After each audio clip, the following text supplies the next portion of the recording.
On the record in the matter of the people of the state of Michigan versus Kayvon Goodman, file number 23-00791. Council appearance. Brian Ring on behalf of the people.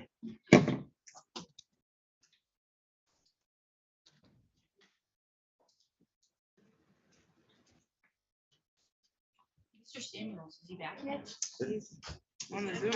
You said 5 minutes. He said 5, yeah, it's been 10. Okay. I'll put off the record on that one. Who do we have in here that's ready to roll?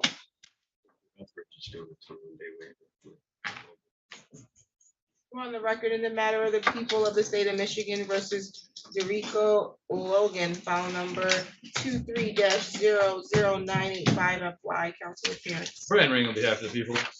Morning, Your Honor. Attorney Derek Hitchens, also public defender on behalf of Mr. Derico Logan, who is standing to my right here in the courtroom. How are you, Mr. Logan? Good, how are you, Judge?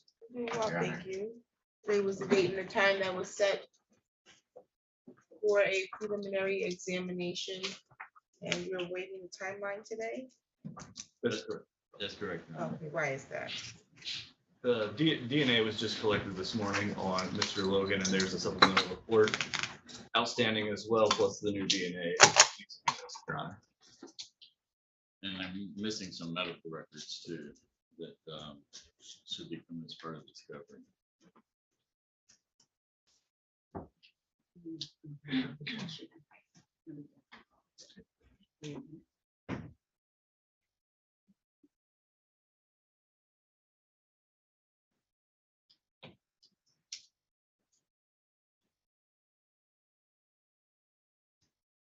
Okay, so Mr. Logan, you understand that you have the right to have a preliminary examination within 21 days of your arraignment on this file?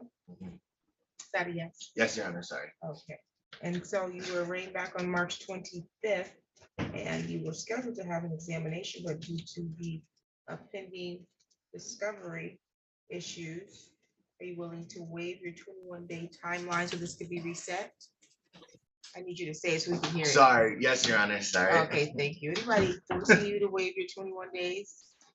Yes, Your Honor. Who's forcing you? No one's. Okay, are you nervous?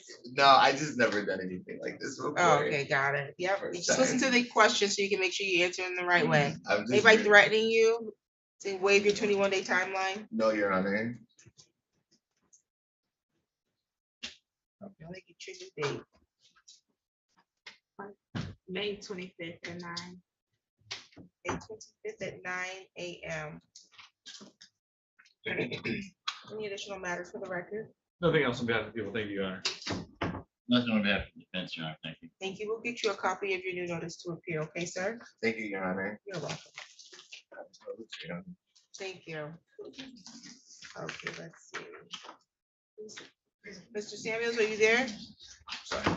Sorry. Okay, I am, Your Honor, and I'm ready to I'm just proceed. gonna print it for you. Thank you.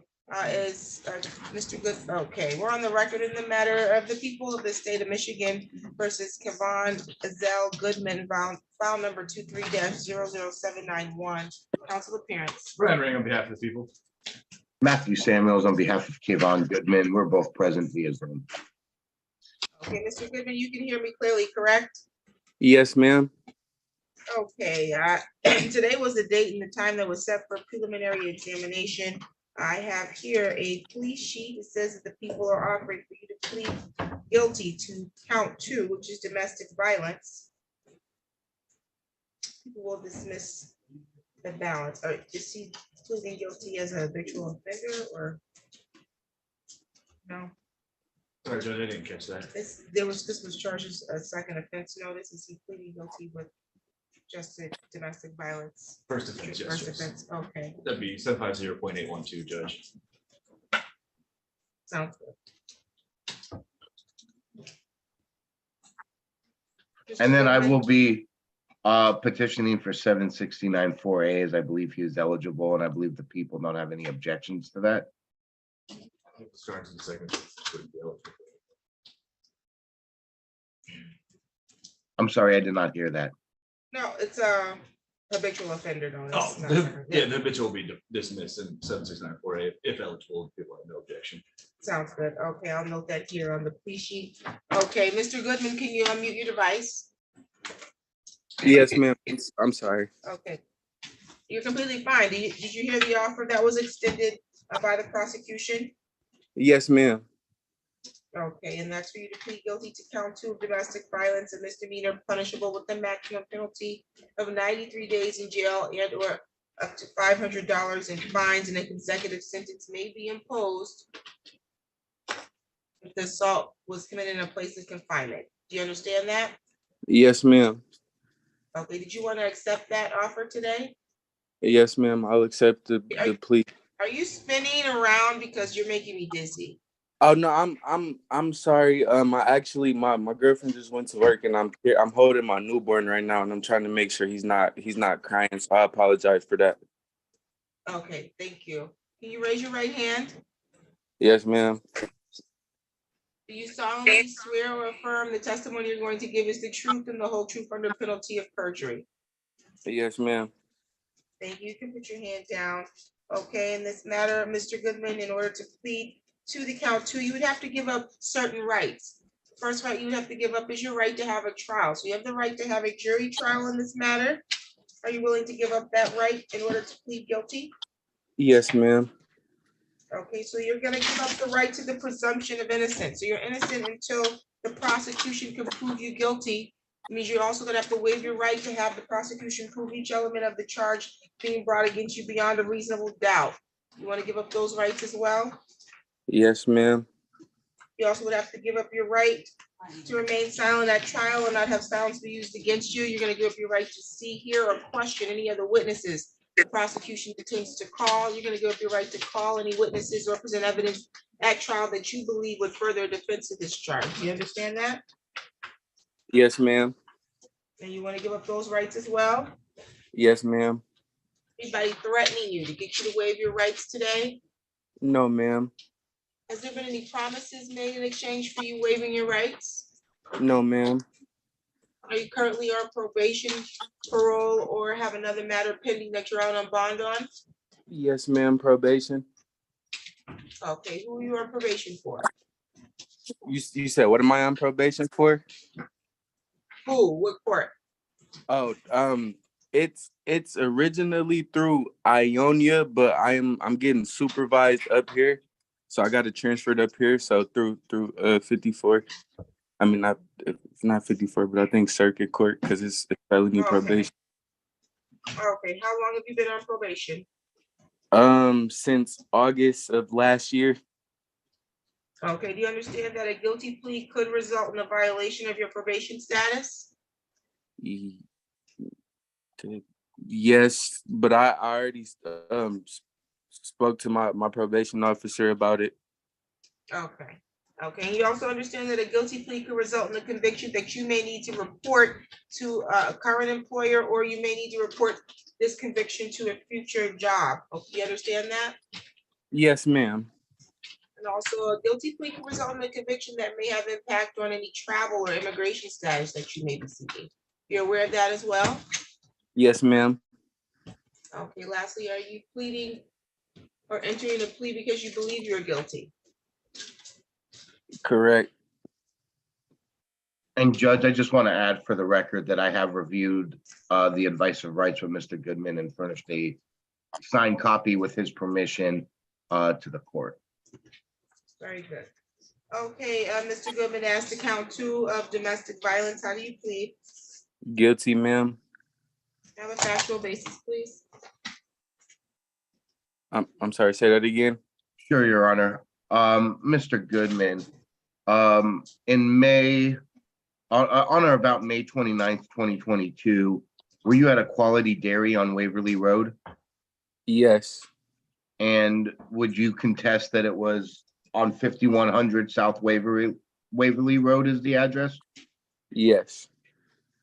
And that, to the best of your knowledge, that's in the city of Lansing, County of Ingham, state of Michigan? Yes. And at this time, did you come across a salami Solzano? Yes. And Yeah. were you in a dating relationship with her? Yes. Were you in a dating at the time or was it previous? Previous. Okay, and at this time, did you assault Miss Solorzano? Yes. How did you do that? What did you do to make you think that you assaulted her? Snatch the belonging from her. Did you have consent to do that? No. And you did make contact with her physically? Yes. Okay, Yeah. I think that satisfies the factual basis, Your Honor. Mr. Ring. I have no further questions, thank you. The court is satisfied with the factual basis. I'll accept your plea. Find your plea to be made freely, voluntarily, and intelligently. This matter is set for sentencing on Friday, June 2nd at 8:30 in the morning. Prior to sentencing, Mr. Goodman, you need to meet with our probation department so they can prepare a pre-sentence report and do an investigation. So you need to report to our probation department by Monday, 9:30. Okay. And that's in person, okay? Okay. So, Mr. Goodman, just to be clear, please go to the 5th floor and at the 54A courthouse and check in with probation. Okay. Okay, and they'll get you a questionnaire to complete and get you set up for your interview for the pre-sentence investigation report, okay? Okay. Do you have any questions? No, ma'am. I have one quick question, Your Honor. Can we appear by Zoom at the sentencing date? Yeah, you can appear via Zoom. The notice to appear also includes that you can appear via Zoom. Sounds good. I appreciate it. Thank you. No problem. Any additional matters for the record? Nothing on behalf of people, thank you, Your Honor. Nothing further, Your Honor. Thank you. Thank you. You're all set. Thank you, Your Honor. You're welcome.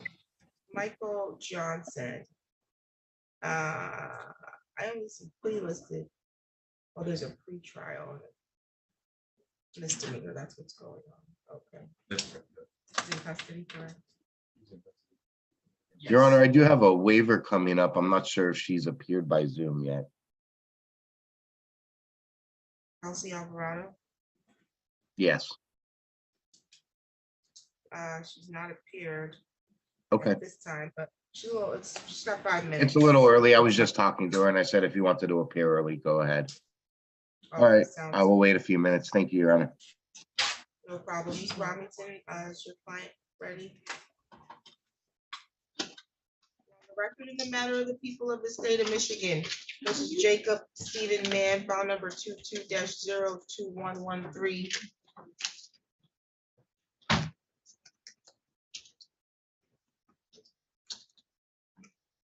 Council appearance. Aaron Robinson, Assistant Public Defender for Mr. Mann.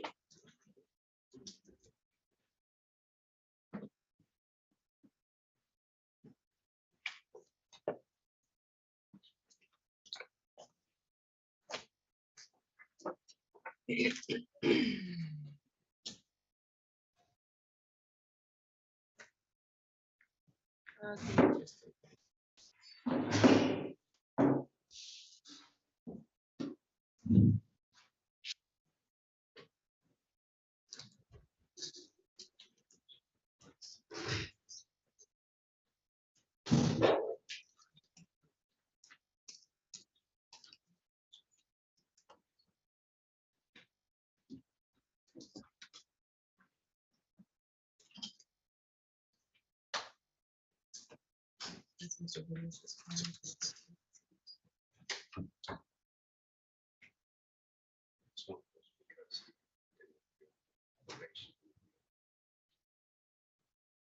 I'm sorry.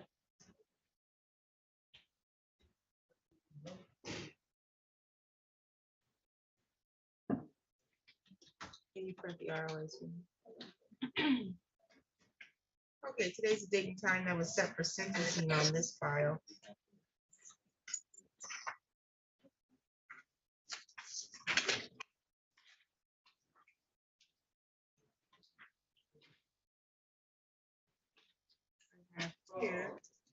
note from probation. It says that you were a no-show. On February 9th, you were ordered or instructed to report to probation department upon release from jail, and you never did. So I don't have a report.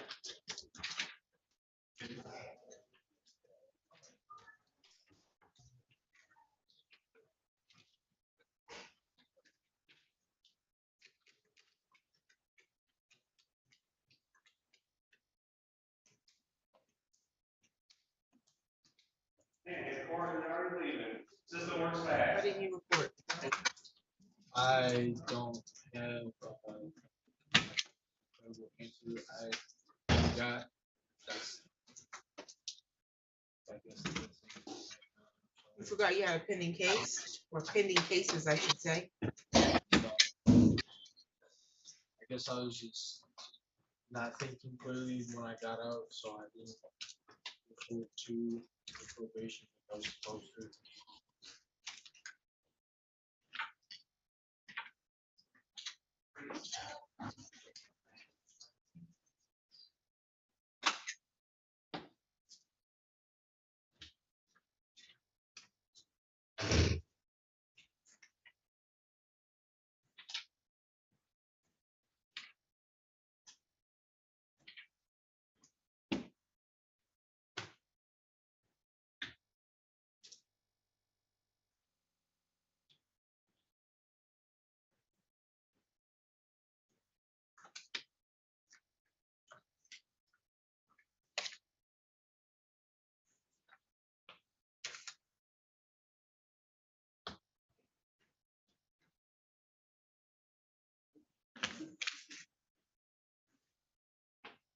You forgot about all your cases, huh?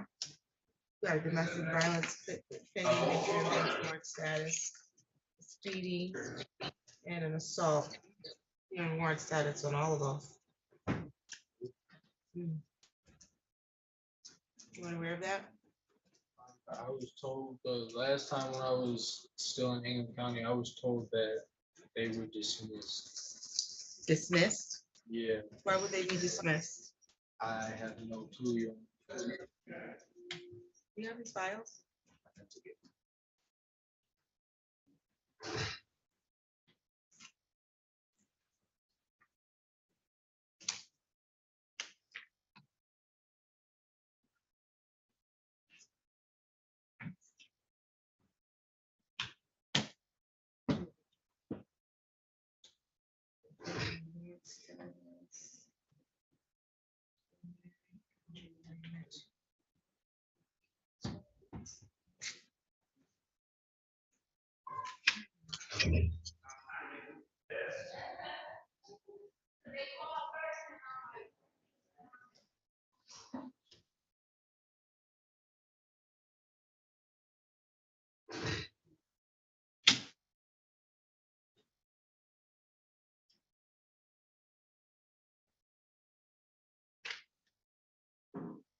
Assault, looks like you pled guilty to a domestic violence. Why did you think this was dismissed? Are these, all three of these were dismissed?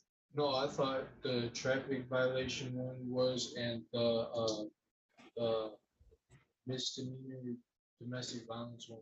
I talked to a male. Who was your attorney on the domestic violence? I'm not sure.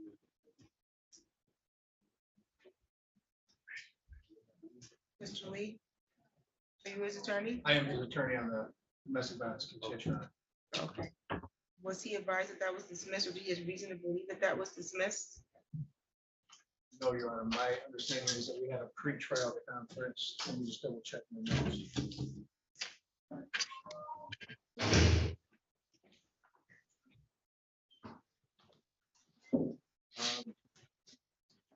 No, we were in the midst of plea negotiations, and there was a failure to appear. Okay. There was a failure of appear on the other one. I'm gonna remand you into custody. And the bench warrants. We'll deal with it another time. Off the record. Are we gonna get a date in the mail or just? He needs to be arraigned, and he's gonna have to get a new date for the sentencing because he didn't follow the instructions. Right, I was just, is that Yeah, today we'll do- or? yeah, well, I, because I don't have the files, I need to see all three to make sure I'm setting them all the best way possible. So we'll get a new date to you for the sentencing. Okay, thank you, Your Honor. You're welcome.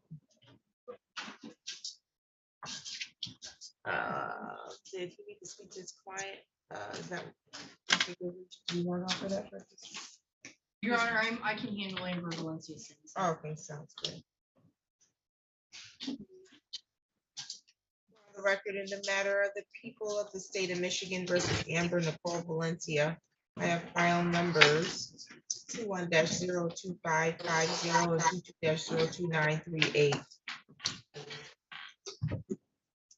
Council appearance. Assistant Public Defender Sarah Donnelly on behalf of the defendant Amber Valencia, who's appearing separately from the Ingham County Jail. Ms. Valencia, can you hear us? Yes, I can hear you. Very good. Today's the date and the time that was set for sentencing on both files.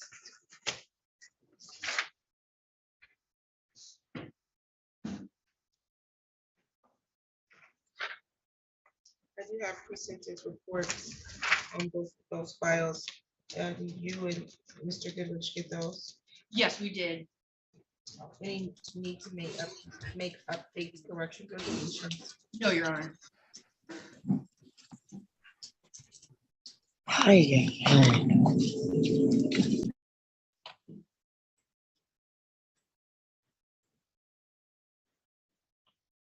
We can make allocution. Thank you, Your Honor. In regards to the malicious destruction of property sentencing, we have no objections to time served on that file. With the misdemeanor use, we would ask the court to consider some form of probation either now or after a term of incarceration. I know that the recommendation is no probation and just jail. Based on Ms. Valencia's responses to both the substance abuse assessment and the interview, though after talking with Ms. Valencia, it seems that there has been some insight and change since then. These were I think the assessments from February. I believe that the pre-sentence interview would have been shortly after that. Ms. Valencia is engaged in services at the jail. She is doing one-on-one counseling. She would do group classes, but they're unavailable right now, but she is doing the one-on-one counseling. So we do believe that she is, we do agree that with the recommendation that she does need mental health and substance abuse treatment. So we would just be asking the court to consider giving her that opportunity, either again, putting her on probation and with she can be released to her mother. We do have an address.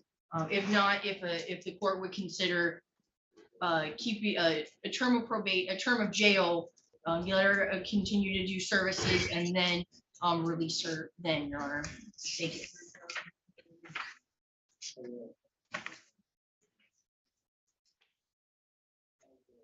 The report indicates that Valencia does not appear to be appropriate candidate for probation. Says that during her pre-sentence interview, she appeared to zone out. The officer had to repeat questions multiple times, to which Ms. Valencia answered she's unsure to several questions. It appears Ms. Valencia is in great need of mental health and substance abuse treatment, and a straight jail sentence is recommended with fines and costs, and it would be appropriate for her to be referred to CAPS for substance abuse and or mental health treatment. She also comes before the court with a relatively lengthy criminal history. I don't think probation is appropriate. She does report she has succeeded at probation, Your Honor. I don't believe it's appropriate at this time based on the recommendation. I think that she needs to get some treatment. I think this is probably the first time I've seen her in the last few months where she's been a little bit more subdued. But nonetheless, for file number 21-02550, I adopt the recommendation on that file, which is credit time served. I don't see. They told me how many days that actually is. And she's been in custody since the 20th of January, correct? Yes, Your Honor. It does say 84 days on the pre-sentencing report. I believe that is accurate as of today. How many days? 84 days, Ingham County Jail.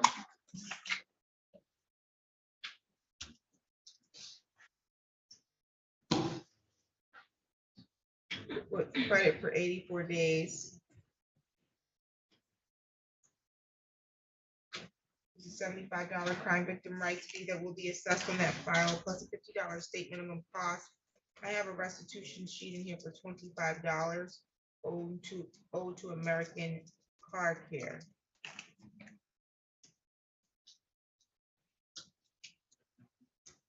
Your Honor, I don't know if that was the restitution. I don't know if we got any response from the victim on that. That was what was reported in the police report.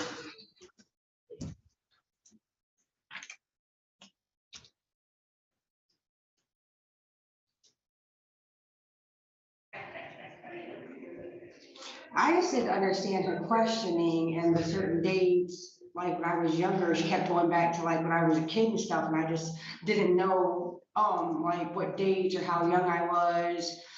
And I just didn't understand when she was asking me. So I have completed probation Did you before. respond and say you didn't know, you didn't understand the question? Yeah, that's what I was telling her, and I was like, well, I don't know the dates of when I was younger, and then she wanted to ask questions about my personal life, sexual abuse and stuff like that. I didn't feel comfortable talking about.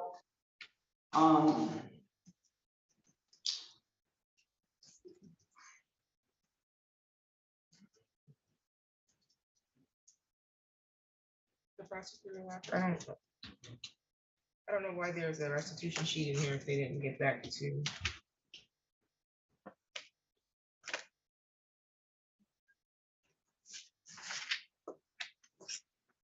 Okay, so restitution won't be ordered at this time because I do see in the report where it says it was, they didn't receive any return contact. Where's my- oh, wow.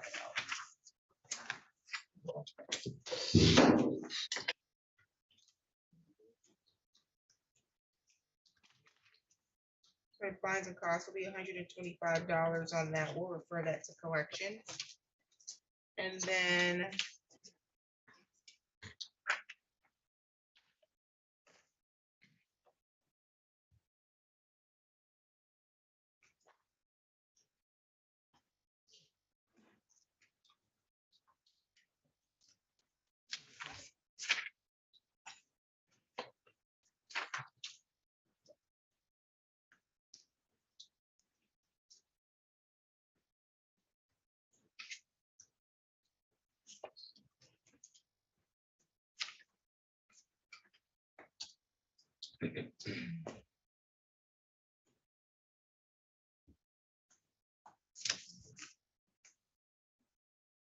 on the other file, 22-02938, sentences 365 days, Ingham County Jail with credit for 84.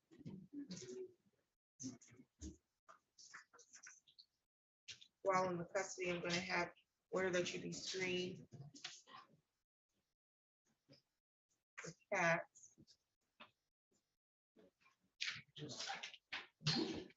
So am I serving jail time or am I gonna Excuse get? Are you ordering jail time or can I get Yeah, I probation just or? ordered 365 days credit for 84. I'm going to order that you undergo screening for cats, substance abuse. And for mental 365 health. days?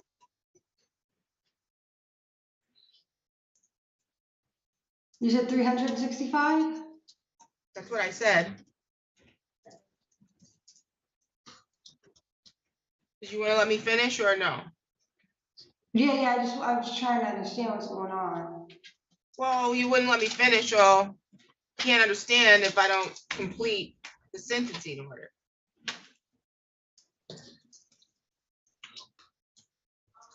Are you ready?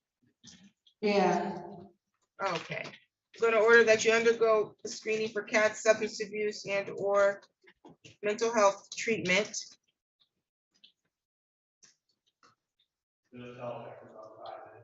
The balance of the sentence can be converted to probation upon successful completion of treatment. Okay? okay, I kind of understand, but I don't know, like treatment in here or treatment. What part, you said you couldn't hear or you can't understand? I just didn't, that's why I don't understand. Am I going to a treatment place, housing place? Well, I don't know where you're going because you got to be screened for it. Okay, that's what I was trying to ask. That's why me and the other screening lady are getting confused. I'm just trying to ask. I'm not trying to. Yes, be I just said rude. that I said maybe twice, or maybe it could have been 3 times that I'm ordering for you to undergo screening for CATs so that you can get substance abuse and or mental health treatment. I don't know what it is that you need, but we want to get it for you, okay? Okay. And Once then, you get that help, you can do the balance of the 365 days on probation. okay, that's what I was trying to understand. Okay. Will you wave your hand? There you go. Okay, you got it. Do you have any other questions about the sentencing so far? No.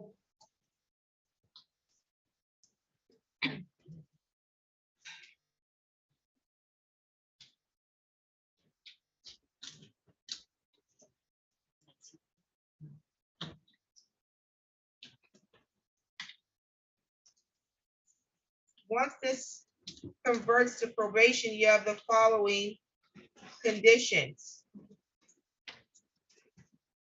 You're not to use, purchase, or possess alcohol, marijuana, or any other controlled substance without a valid prescription. You're not to possess a firearm, ammunition, or weapon of any kind. You're required to submit to random preliminary breath testing and or urinalysis testing, and you're required to pay the fees associated with that, okay? Yeah. Do you have any questions? No. As to fines and costs, there's a $75 crime victim rights fee plus a $50 state minimum cost. You owe $90 for an assessment. I'll waive discretionary fines and costs.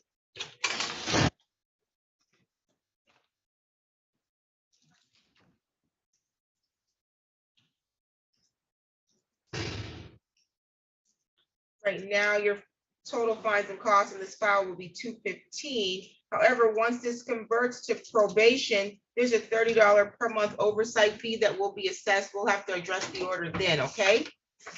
Okay. Do you have any questions at this time?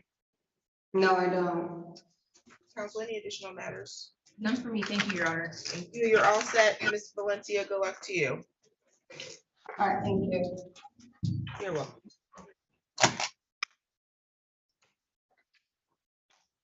What is this?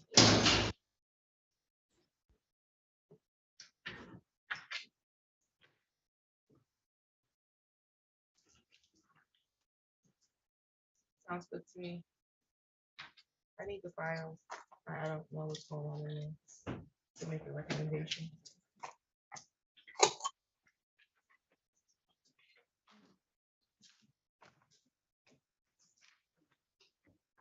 Who's on the Motorola?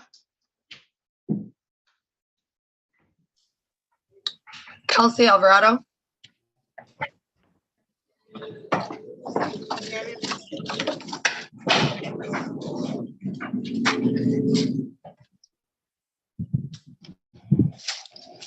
Are you there, Mr. Samuels? I am, ma'am. I am, Your Honor.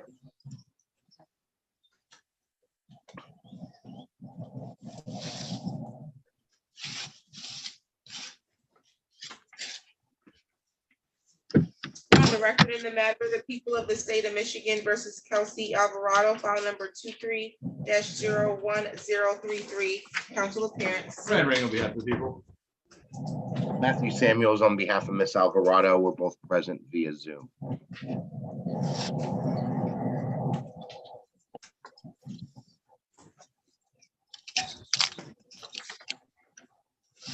do you have three files? That's the third one.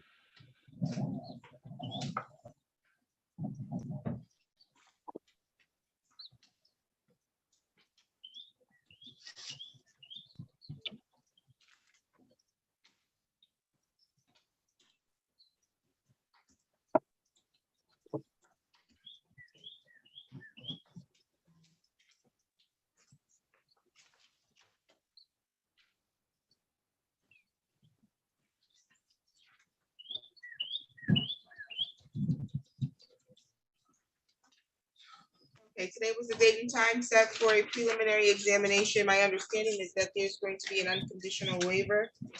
Is that correct? That is correct, Your Honor.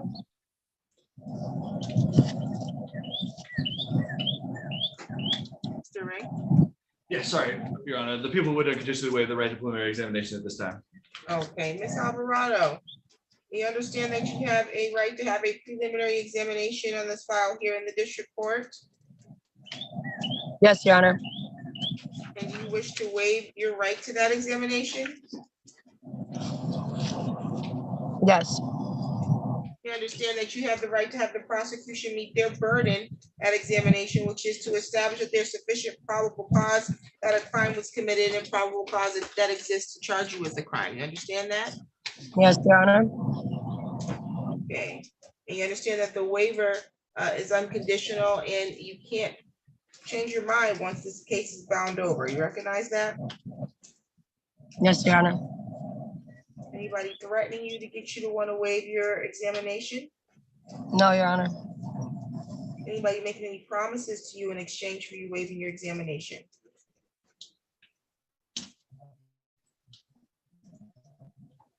Anybody? No, making Your any Honor. promises? Okay. Is there an No, Your Honor. There was not, Judge.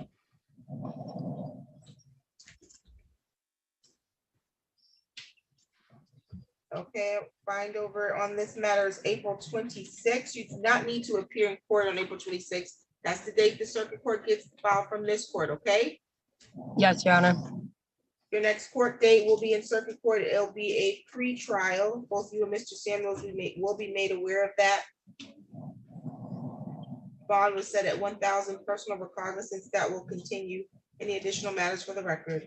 Nothing about the people. Thank you, Your Honor. No, nothing further, Your Honor. Thank you. Thank you. You're all set, ma'am. Thank you, Your Honor. You're welcome.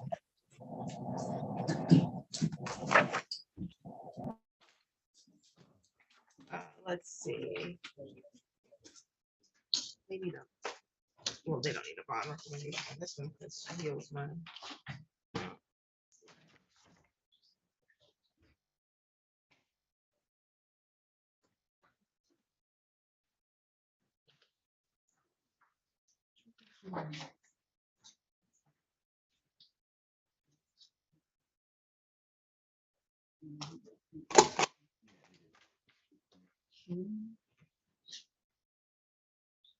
I have a bunch. Yes.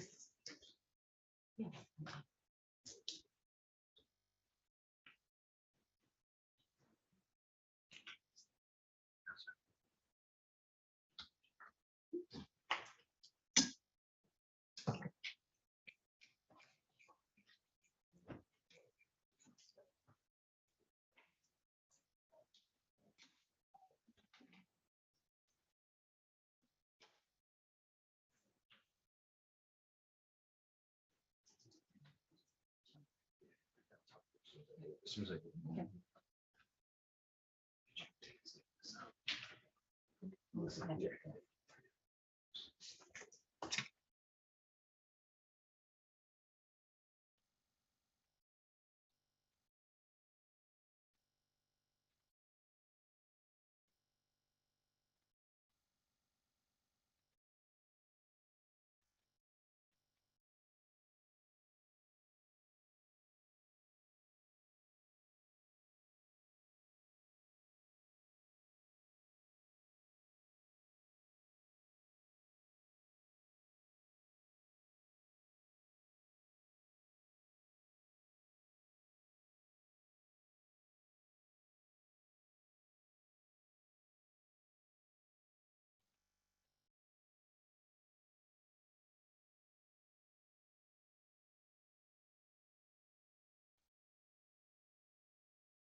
Who's next?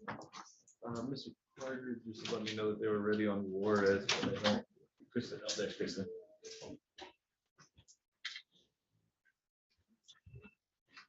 We're running Juarez. Mike, we're ready, but we're not running. My client failed to appear. He failed to appear. Yeah. Did you get in contact with him? No,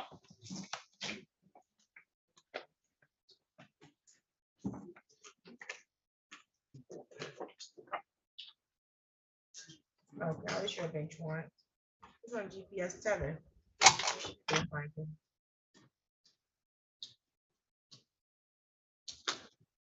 the only thing I would say for the record, Mr. Yorez has another case, at least one other case pending. I'm not sure if he got the dates mixed up, so that's the only thing I can imagine why You have a he's phone not number here. for him? Pardon? Did you have a phone number for him? I did, but I called it, it's not in service. Okay, is that the number ending in 3408? Pardon? Was that the number ending in 3408? No, I talked to his family member who bonded him out, and she told me his last four digits were 2157. Gotcha. And she indicated that she had talked to him in about 2 weeks. We'll issue a bench warrant. I hear from him by the end of the day, I'll contact the court. Very good. Thank you.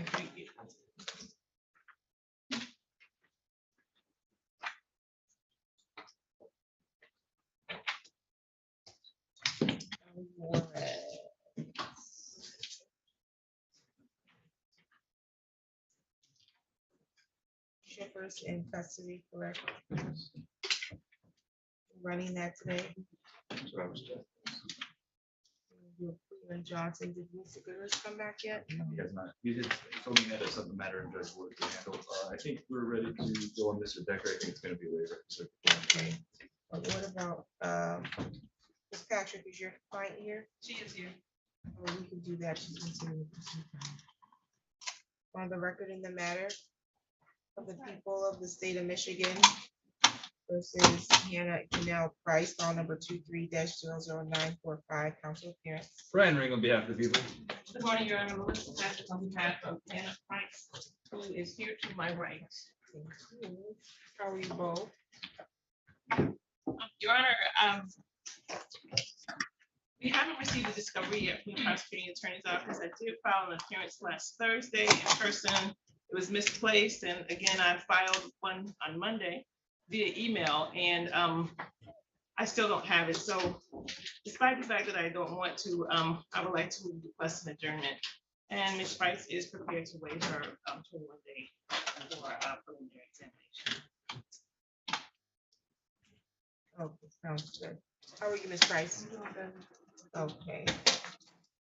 Well, Ms. Price, you have the right to have a preliminary examination within 21 days of your arraignment. Looks like you were arraigned back on the 30th of March. But due to the pending or the outstanding discovery, are you willing to waive your 21-day timeline so we can reset this? Yes. Okay. Anybody threaten you or make any promises to you to waive your timeline? Okay. How many days? It'll be June 1st at 9. Does June 1st work for you? Yes, I'm done. Thank you. 1st at 9 a.m. will be the new date. We'll get you a copy of your notice to appear for that date. Any additional matters today? Nothing on behalf of people. Thank you, Your Honor. No, Your Honor, thank you. You're all set.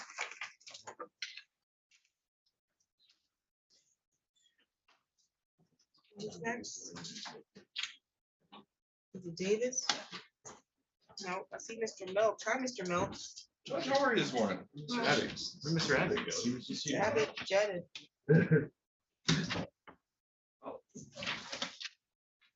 Are we running Thomas? No. So we probably should get some people up from jail soon. It was Decker that we were gonna do, correct?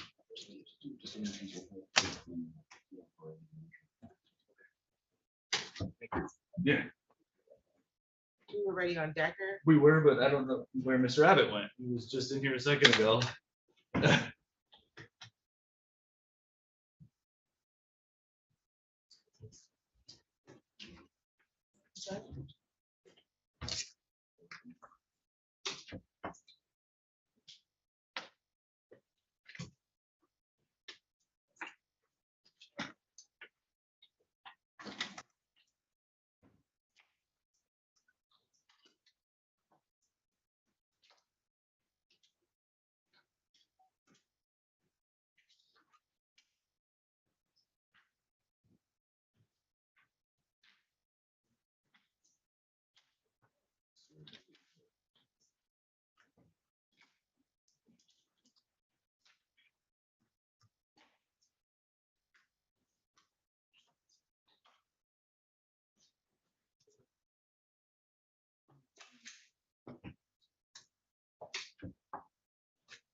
I'm sorry. Mr. Milks ready on that? Yes, Your Honor. It should be a plea. Let's do it.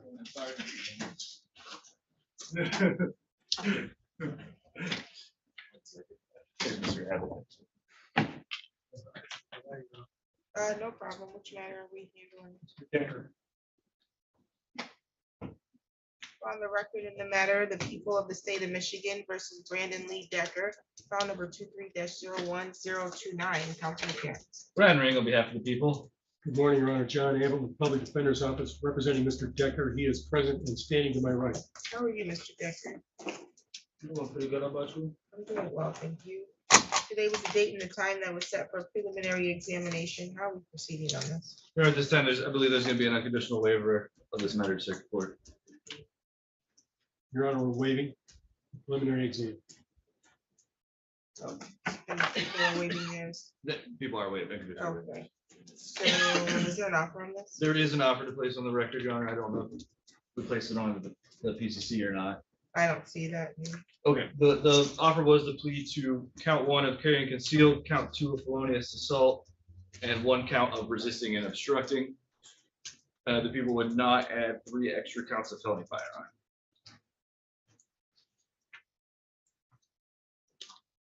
And dismiss dismiss the balance.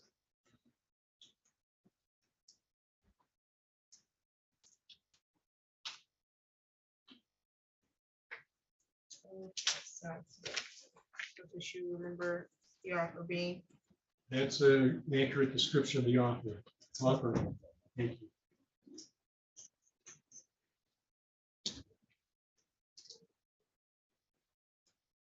Okay, Mr. Duffy, you understand that you have the right to have a preliminary examination here in the district court?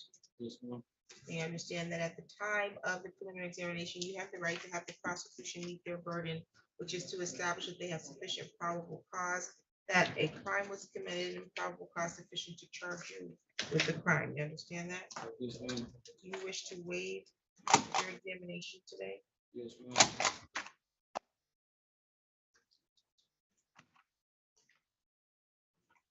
Okay, you understand that waiver is unconditional? Okay, and so anybody threatening you, get you to waive your exam? No, ma'am. Has there been any promises made to you to get you to waive your exam? No, ma'am. You're waiving it freely and voluntarily? Yes, ma'am.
Okay, we'll bind the matter over for a bind over date of April 26th. You don't need to appear in court on April 26th. That's the date the circuit court gets the file from this court. Your next court date will be a pre-trial. You and Mr. Abbott will be made aware of that, okay? Yes, ma'am. Your address is still the address on Massachusetts? 1407. Correct. Yes, ma'am. Phone number ending 7081. No, ma'am. Actually, my phone, actually, they won't let me get none of my property out of the car. Said something about it's done with suicide. So I had to get a new phone. I can update my number with you though. Okay, what is it? 517-619.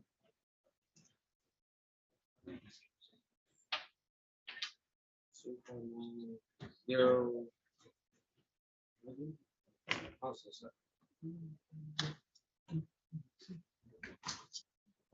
No problem.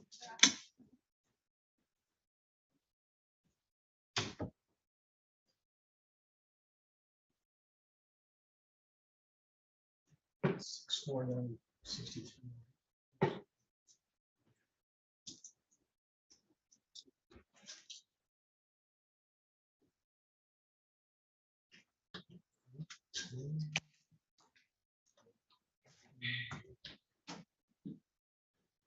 Forty-four oh seven. 619-4407. Yes, sir.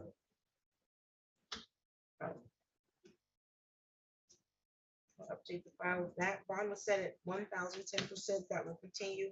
Any additional matters for the record? Nothing about the people. Thank you, Your Honor. Nothing from the defense. Thank you. You're all set, sir. Thank you. Have a good day. Same to you. Mr. Abbott, you have a couple.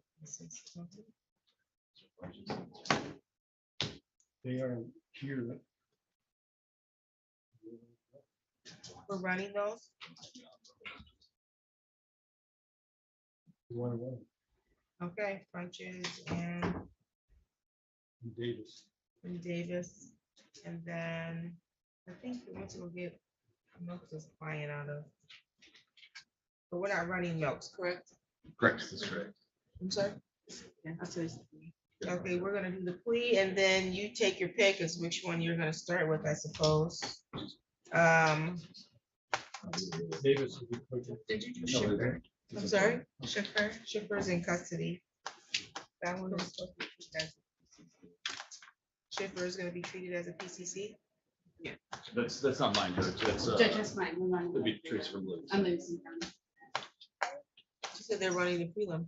Oh. It says treated as a PCC.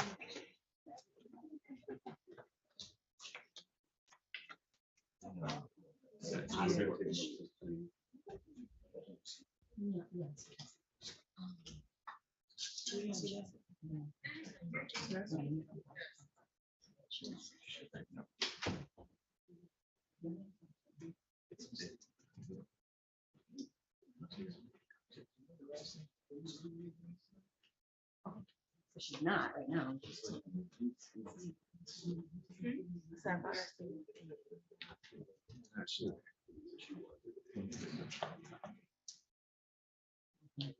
Yeah.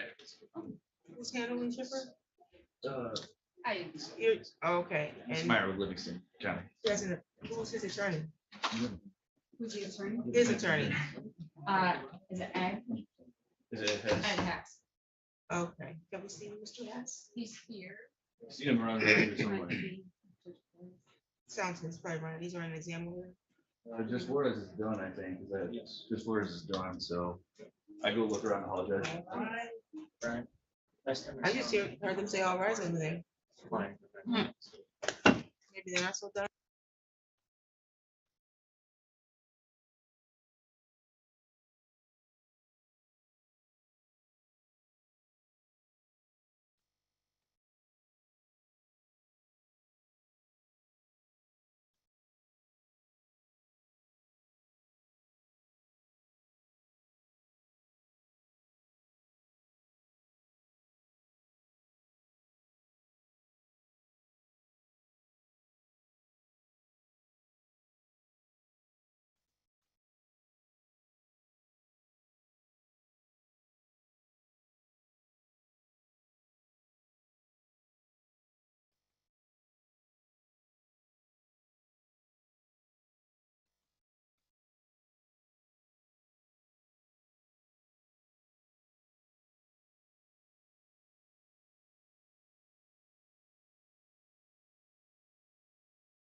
In the matter of the people of the state of Michigan versus Matthew John Thomas, file number 22-03500, Council.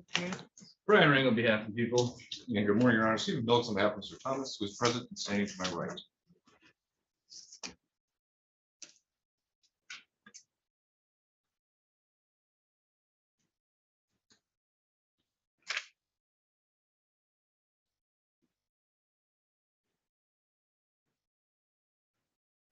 Your Honor, have you approached her, please?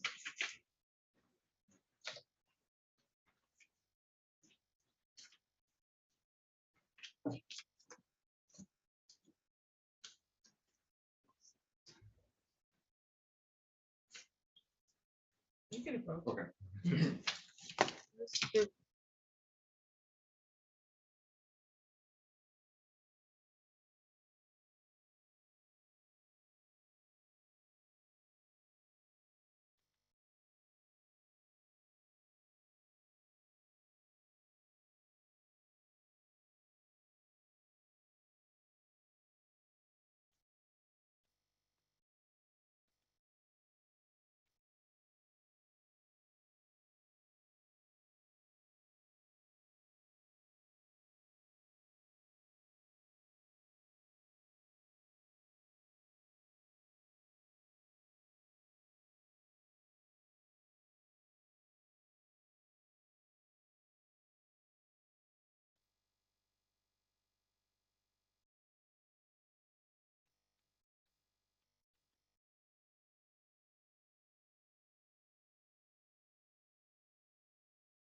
Okay, let's see, today was the date and time that was set for a preliminary examination, and I see a PA 53 contempt.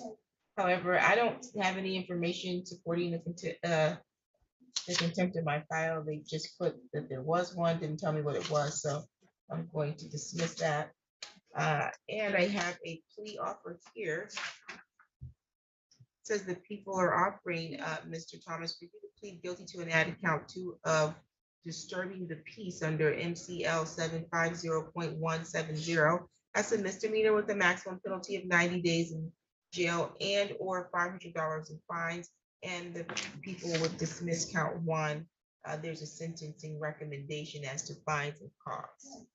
Is that what you understand your offer to be, sir? You want to accept that? Raise your right hand. You solemnly swear or affirm the testimony you're going to give is the truth and the whole truth under penalty of perjury.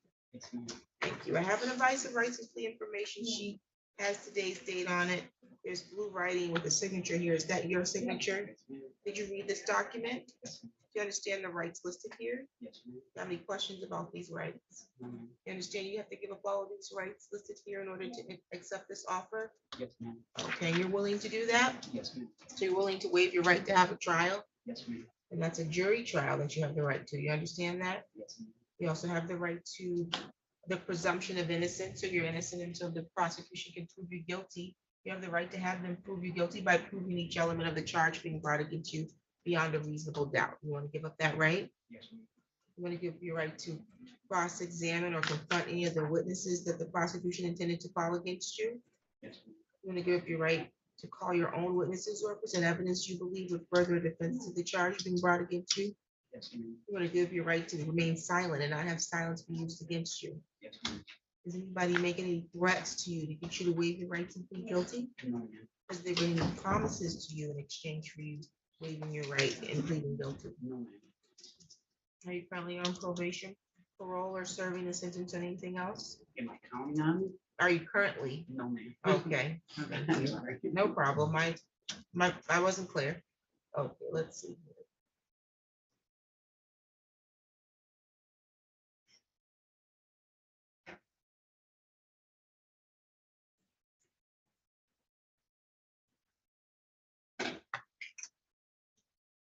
Are you entering a plea because you believe you were guilty? Yes, ma'am. That's to be added count 2 of disturbing the peace. How do you plead? Guilty. Factual basis, please. What was that, ma'am? Yes, Your Honor. That's for him. I'm just gonna ask you a few questions at this point, okay? All right. So, sir, I'm sorry. Let me move this forward here.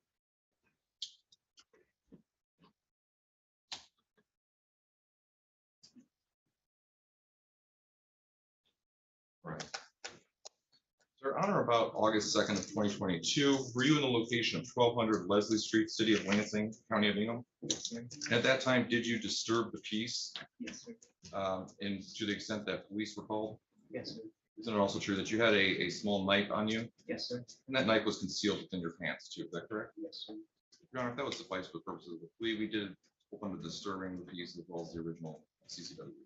Any questions from the prosecution? No questions, excuse me. The court is satisfied with the factual basis. I'll accept your plea. I find your plea may plead voluntarily and intelligently. How long has he been in custody? 16 days.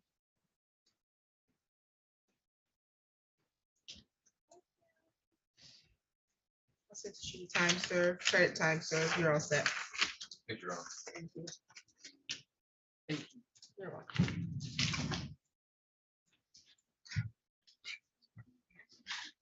Can I get that mic, please? Yeah. Thank you. Mr. Hess is still not here. No. Mr. Fletcher's will wait for you. Okay, we're on the record in the matter. Is that your matter? The people aren't going to wait at this time, Your Honor. The people like. Oh, well, there's that. Are we ready to run any of these? You ready on Mr. Davis? Sure. Is he downstairs or? Ready on Davis? You ready to go on Mr. Davis, Your Honor? We're on the record in the matter of the people of the state of Michigan versus Anthony Davis, file number 23-00817, council appearance. Brian Ring on behalf of the people. Good morning, Your Honor. John Abbott representing Mr. Davis. He's right here. How are you, Mr. Davis? I'm okay, Your Honor. Okay, is there a reason why you wear sunglasses in the building? Okay. Today's the date and the time that was set for a preliminary examination. Are we ready to proceed?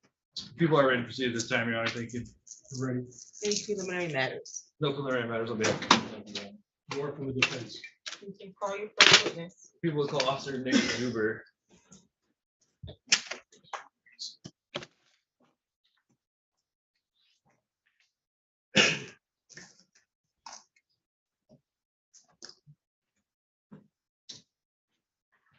You solemnly swear or affirm the testimony you're going to give is the truth and the whole truth under penalty of perjury. I do. Thank you. You can have a seat, officer.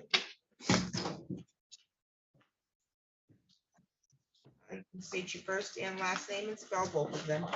My name is Officer Nick, N-I-C-K, Zuber, Z-U-B-E-R. You can proceed, counsel. Officer Zuber, where are you employed? With the Lansing Police Department. How long have you been employed there? Approximately 8.5 years. And what capacity are you employed? I'm a police officer. And were you employed in that capacity on the June? No, wait. Sorry, not good at counting too.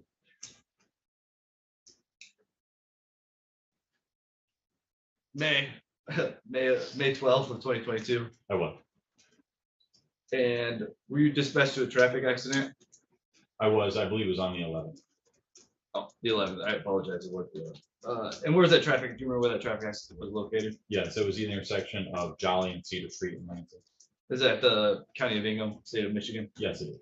What did you observe when you first arrived at the traffic accident? I observed what appeared to be a multi-car accident at the intersection. One car rear-ended another. Were there multiple people? Were there people out of the vehicles? Yes. Did you make a determination of which car caused that accident? The northernmost car, a white Cadillac, caused the accident. And did you make contact with the occupant of that vehicle? Yes, he was sitting in the driver's seat. Was there anybody else in that vehicle? No, there was not. Did you get his information? I did. Did he provide that to you, or how did that happen? Yes, he provided it. And what was the name on that information? Anthony Davis. Is that person here in this courtroom today? Yes, he is. Can you please point to him and describe something he's wearing? He's sitting there in a white t-shirt. Let the record reflect that the witness identified the defendant. Any objection to ID? Objection. Identification is noted. And when you made contact with him, what did you notice? I noticed he was sitting in the car of the vehicle. He appeared to be potentially injured, and then he smelled of intoxicants. Did you have him step out of the vehicle? I know. I had him stay in the vehicle until medical attention. And what made you contact medically? He asked for medical attention instead of you sort of denied it. And other than the smell of intoxicants, was there any other things that you noticed?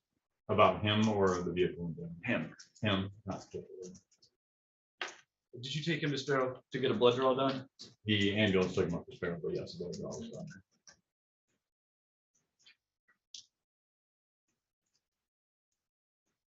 Do you notice anything inside the vehicle?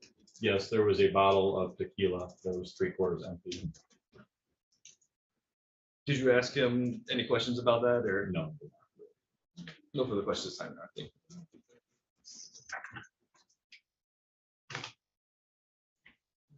Question. Thank you. Officer, what date did this happen?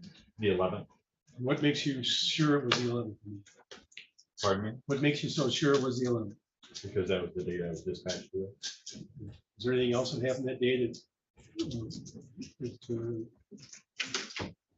refreshes you, increases your likelihood of remembering it as the correct date? Not that comes to the top. So nothing else happened that day? I mean, I'm sure plenty of other things happen that day, but nothing that jumps out to me as related. Okay. And you noticed a bottle of tequila in the car? Yes. Where was that located? It was on the passenger side.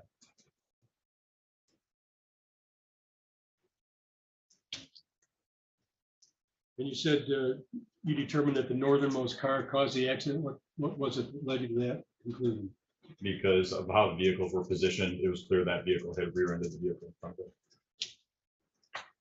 How could that be clear? Beyond the damage of the vehicles.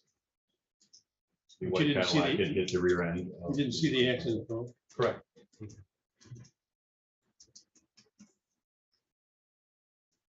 And Mr. Davis was taken to the hospital? Correct. Do you know how long he was there? I do not. You know what his injuries were? I do not exactly know.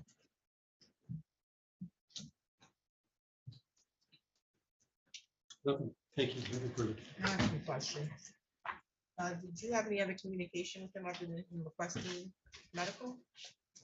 Yes, very briefly. Did you ask him, had he been drinking? Yeah. What did he say? He said yes. He said yes? Thank you. Redirect.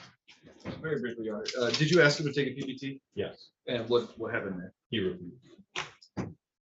Because I asked questions, I'm gonna let you further cross, okay? Well, thank you. Oh, okay, thank you. Did you ask if you remember what happened? I did. And what was his He response? said he didn't.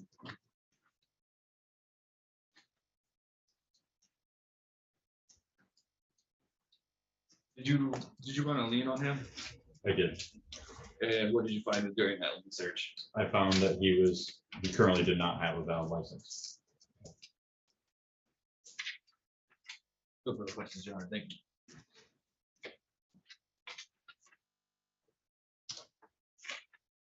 Still no further cross based on my questions? No, Okay, thank you. thank you. May this witness be excused? Yes, Your Honor. Thank you, Officer Zuber. Thank you. Did you call your next witness? Your Honor, at this time, the people would request to admit people's proposed one under NCL 76611B, which is the lab report from the Sparrow blood draw. Thank you. Any objection to our report No, thank you. No objection. of people's exhibit one, you said, Yes, Your Honor. was admitted? May I approach, Your Honor? You may.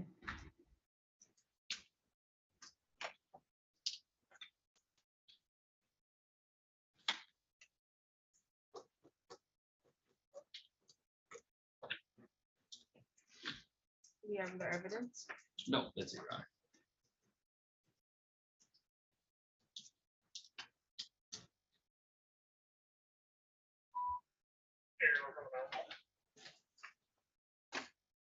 Are you calling any other witnesses? No, Your Honor. Okay, well then we just have a misdemeanor then. I'm confused. Your Honor, since the third offense is a sentencing enhancement, which doesn't have to be shown at the preliminary examination.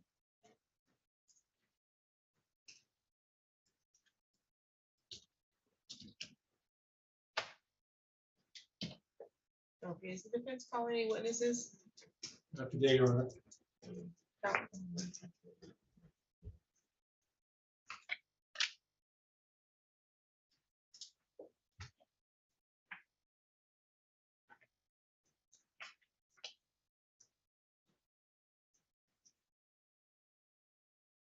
Okay, You can proceed to argument.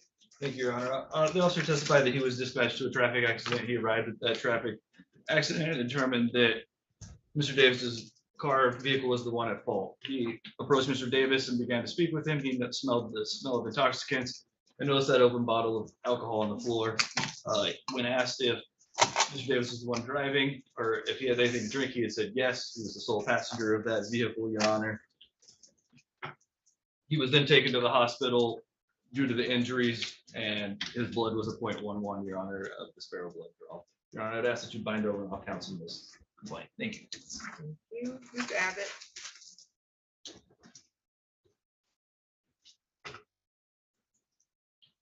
The officer did not testify that he actually saw Mr. Davis driving the car. And he did not testify that he actually saw the accident.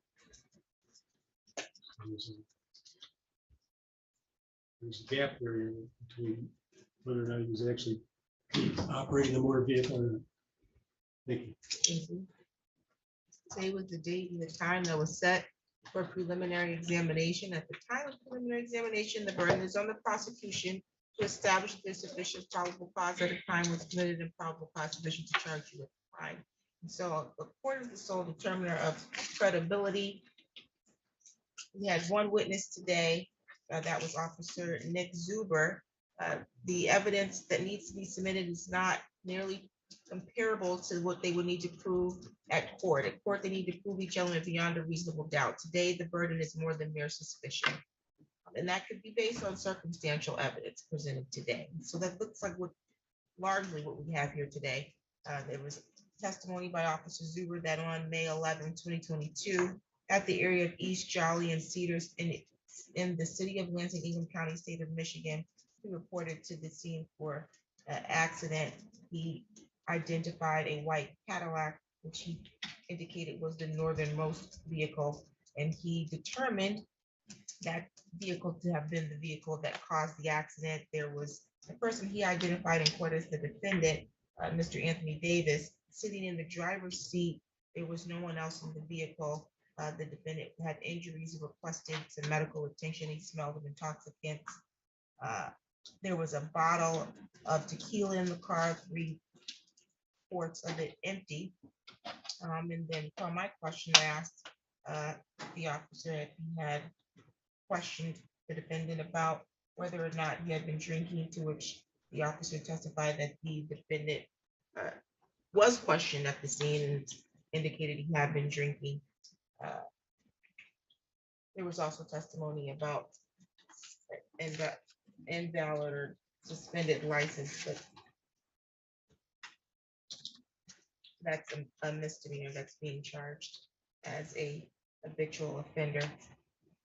I have a People's Exhibit 1, which is from the State of Michigan Department of State Police Forensic Science Division. It indicates a result for a lab analysis being 0.112 grams of alcohol per 100 milliliters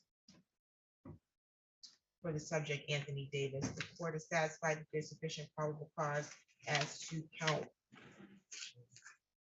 1, operating while intoxicated. Third offense, felony notice. That will be bound over to the circuit court. Your bind over date is going to be April 26th. You do not need to appear in court on April 26th. That's the date they get the file from the district court, okay? The next court date will be in circuit court, and that will be a pre-trial. Both you and Mr. Abbott will be made aware of that date. Do you have any questions today? Yes, Your Honor. At the beginning of your statement, I heard you say something like you don't believe it was substantial evidence for enough them to provide enough evidence to you to bind. At the beginning of what statement? I said that. When you started talking. We started talking before you just finishing up. You said you didn't believe that they provided enough evidence. I don't recall saying that. I think, Judge, if I may, I think that might have been a little confusion about the third offense notice when we were You discussing. talking about when I questioned about that? No. Yeah, because I didn't mention that during, that was before I went into my spiel. I said I believe that there is sufficient evidence as to probable cause. I can't speak to as to beyond a reasonable doubt, but if there's Yeah, I sufficient think probable that's what cause, you was very trying to low, very low burden. say. So that's the part. I might have was spoke trying- too fast, though. That could be what it was, but there is sufficient probable cause on this. Does that answer your question? Yes, sir. Okay. Do you have any other questions at this time? None of that. Okay, your bond was set at 1,000 personal recognizance. That will continue.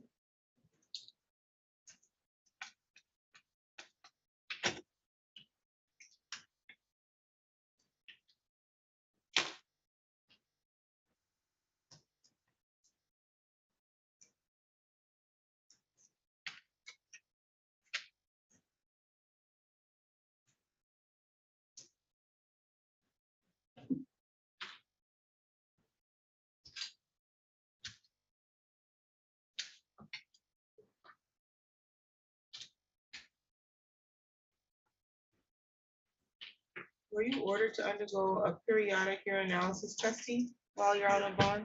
Yes, Your Honor. Besides, I'm already on probation and have to do your analysis monthly, a couple times a month already. Okay, sounds good. I do see PBTs ordered weekly on there. I didn't see it on the ROA. That will continue. Any additional matters for the record? Nothing on behalf of people. Thank you, Your Honor. Not from the defense, thank you. You're all set, sir. Your Honor, may I retrieve my exhibit? Yes, please. Thank you.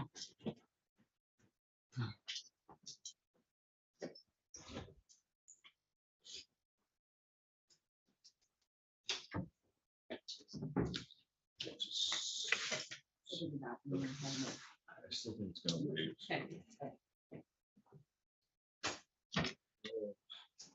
One more room. Check my 13-1.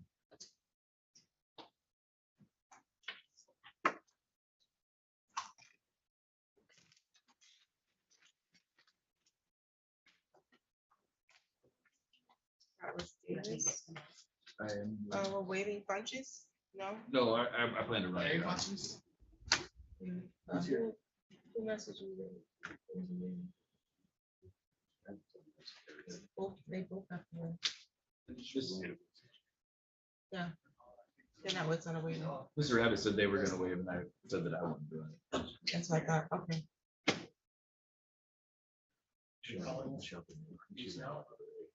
Did we find Mr. Hess? Mr. Hess was still over in Judge Flores' court, Judge Ward. I don't know if they're on the record yet or not.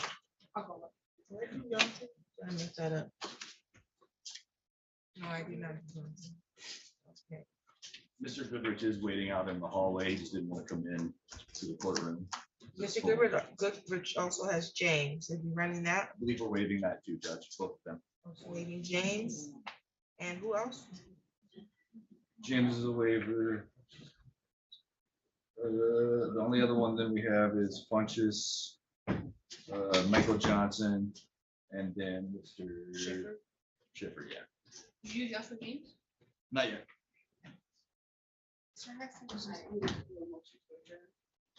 Sounds good. Okay. Mr. Goodrich is handling James though, correct? That's I correct. can handle James too. Mr. Goodrich is just waiting in the hallway. He's ready to go whenever the court's ready. That's a waiver. We can bring him up.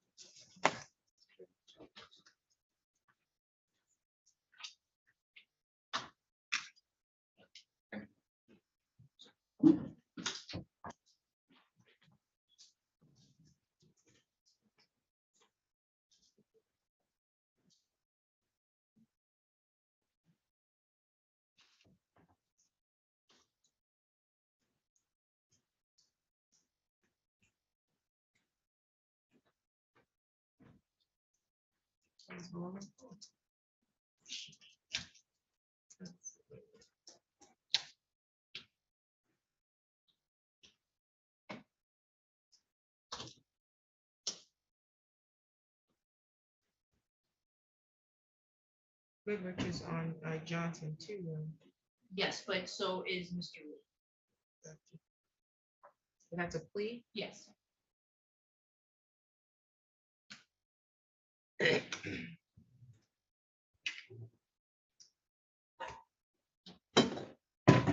notes. What's going on?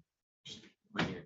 Oh, I just make Case. sure I know I didn't miss any of your cases. I think I only had one for you. Open boarding the office.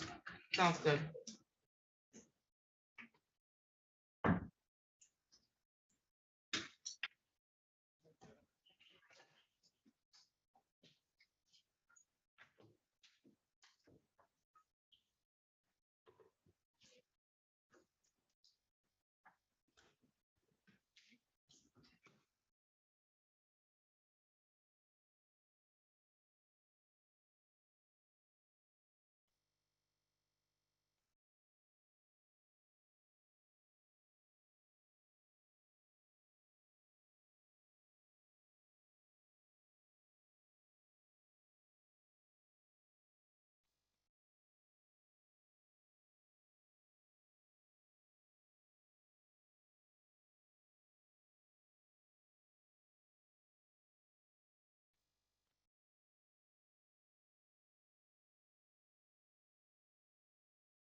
Who is this here? Joshua James. On the record in the matter of the people of the state of Michigan versus Joshua Lee James. File numbers 23-00595, 22-03507, and 23-00333. Council appearance. Brian Ring on behalf of the people. Attorney Luke Goodrich from the Public Defender's Office here to represent Mr. James in those files. And Ms. Donnelly's here to represent him on the misdemeanor file. It's on the schedule as well. How are you, Mr. James? I'm okay.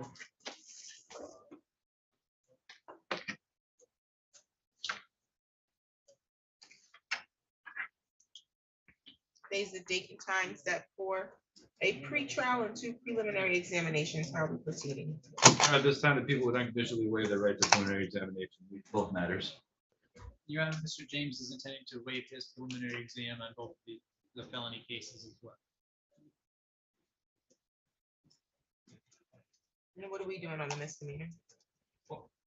And then go ahead. Would you like to- Your Honor, we adjourned this on the misdemeanor because at the last pretrial conference, I asked for a bond to amendment to allowing the current bond to convert to a personal cognizance with release to treatment.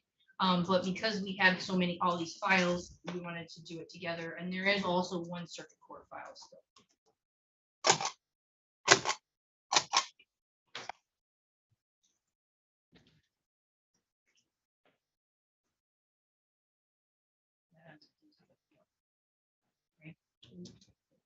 The circuit case Yes. already has.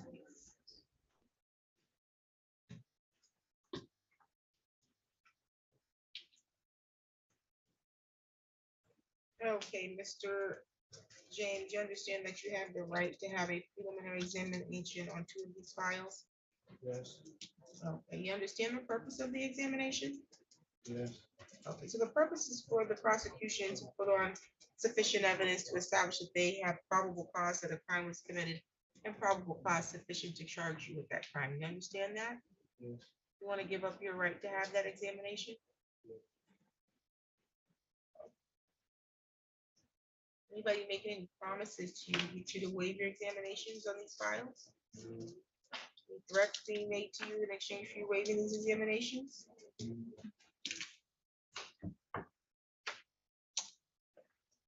Is that your signature? Yes, that's true. Was there an offer in there, these? There was not an offer. The negotiations were to continue the circuit court. Your Honor. Yes, Your Honor. He currently has a file with Judge Dragonchuk that we're waiting for these files to get there. I'm not sure that. You're not sure? Do you want to see closer?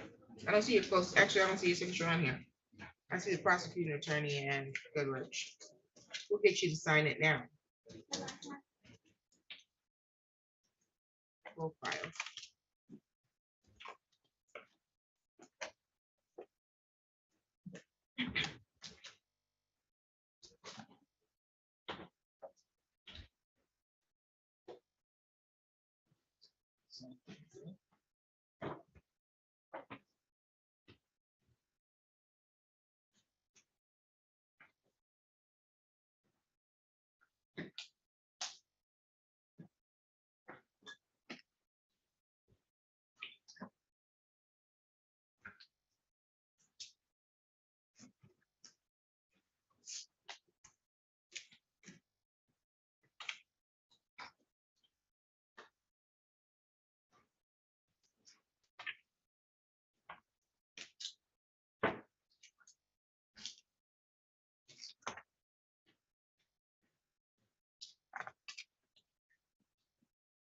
But if I may quickly, there was an offer that I just remembered. I told Luke that I would not add the habitual offender notice to either of the files if it was within.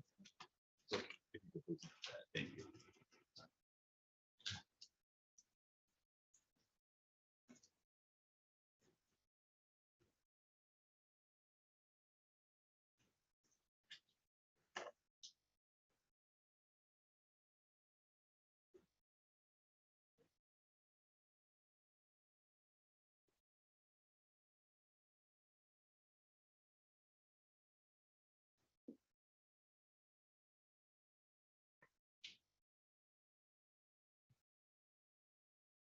Okay, I find your waivers to be made freely and voluntarily.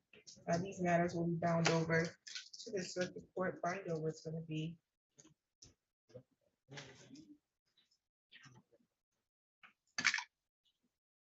Must have attempted to bind these over before. Let's hold dates in here. Bind over is gonna be April 26th. That's the date that the circuit court will get the files from this court, okay? Your next court date in circuit court will be a pre-trial. You won't need to be rearranged over there, okay? Do you have any questions on these files? File number ending in 333, your bond was set at 20,000, 10%. That will continue.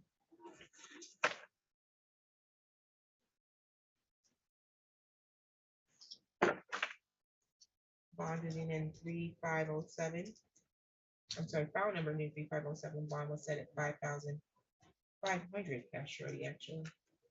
And that will continue.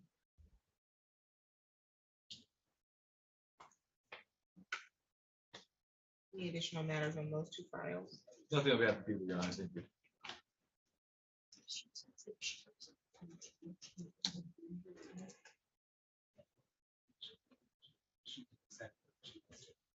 Your Honor, I was gonna request that Mr. James has been in custody for quite some time. It would probably be more appropriate for him to be in a treatment facility than jail. So if we could get him in there, I was gonna request that these bonds be able to convert to a PR. Okay, has he already been screened for treatment? Not yet, because they need to know that he can be released to a vent first.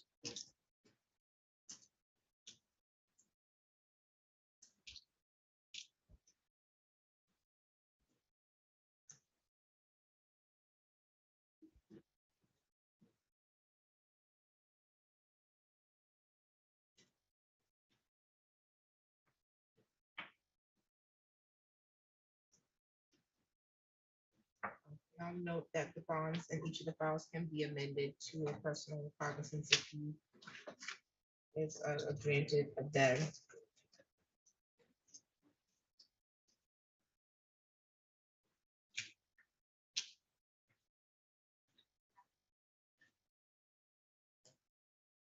Any additional matters for the record? None for defense, Your Honor. And nothing for people, thank you. And so on the pretrial, we need to set that for another pretrial? Yes, if you could, if the bond is amending in that one as well, and we just need that set for another pretrial. And of course, given enough time, he has one pretrial conference at May 4th. May 3rd, so probably after that, so we can give it a message.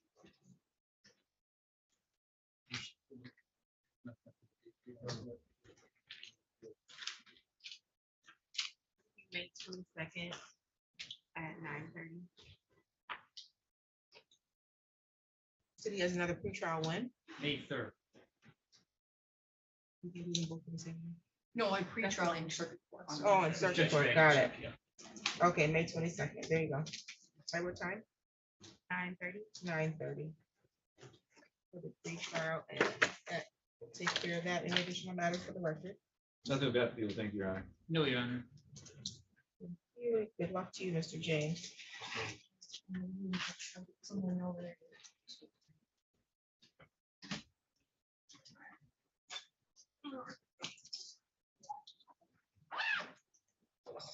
Yeah, no problem.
We need to talk.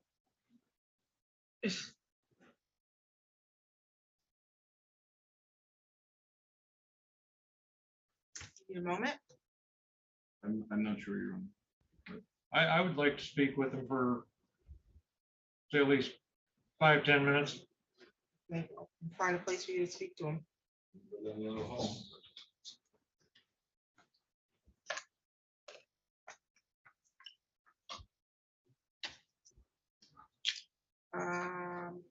Let's see. We were running punches and what was the other one? We have Michael Atron Johnson this morning that's gonna be a plea guy. He's in custody. And he is in custody. Let's see if security can bring him up. Michael Johnson. Can someone bring Michael Johnson up for me? Michael Johnson? Yes. I'll let Luke know.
Okay.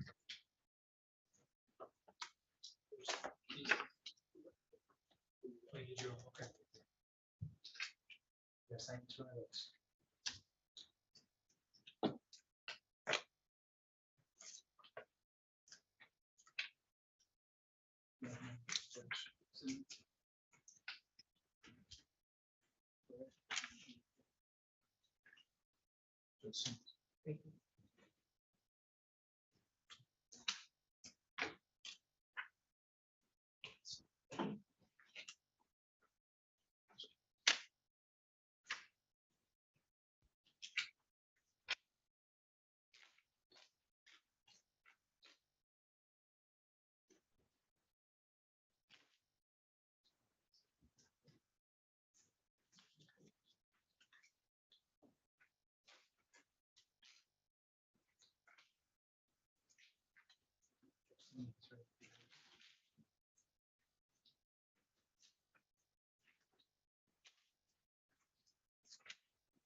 On the record in the matters of the people of the state of Michigan versus Michael or Tron Johnson, I have file numbers 23-00860 and 23-00622, council appearances. Brian Ring on behalf of the people. Attorney Luke Goodrich from the Public Defender's Office here to represent Mr. Johnson on file 23-622 FY. Assistant Public Defender John Lee here to represent Mr. Johnson on file number 23-00860. Today was the date and the time that was set for preliminary examination on both files. We also have PA-53 contempts on each file. I have a plea offer here. Says the people are offering for the defendant to plead guilty to count 2 on file 23-00622 FY with no objection to 769.4A. And the people will dismiss count 1 on file number 23-00860 SM. Defendant is to plead as charged with no objection to sentencing under HYTA. Says people will not proceed on any witness interference prior to that April 13th. That'll be today's date, yes, sir. Yeah. Okay, 2023. That part of the offer? That's part of the offer. Okay.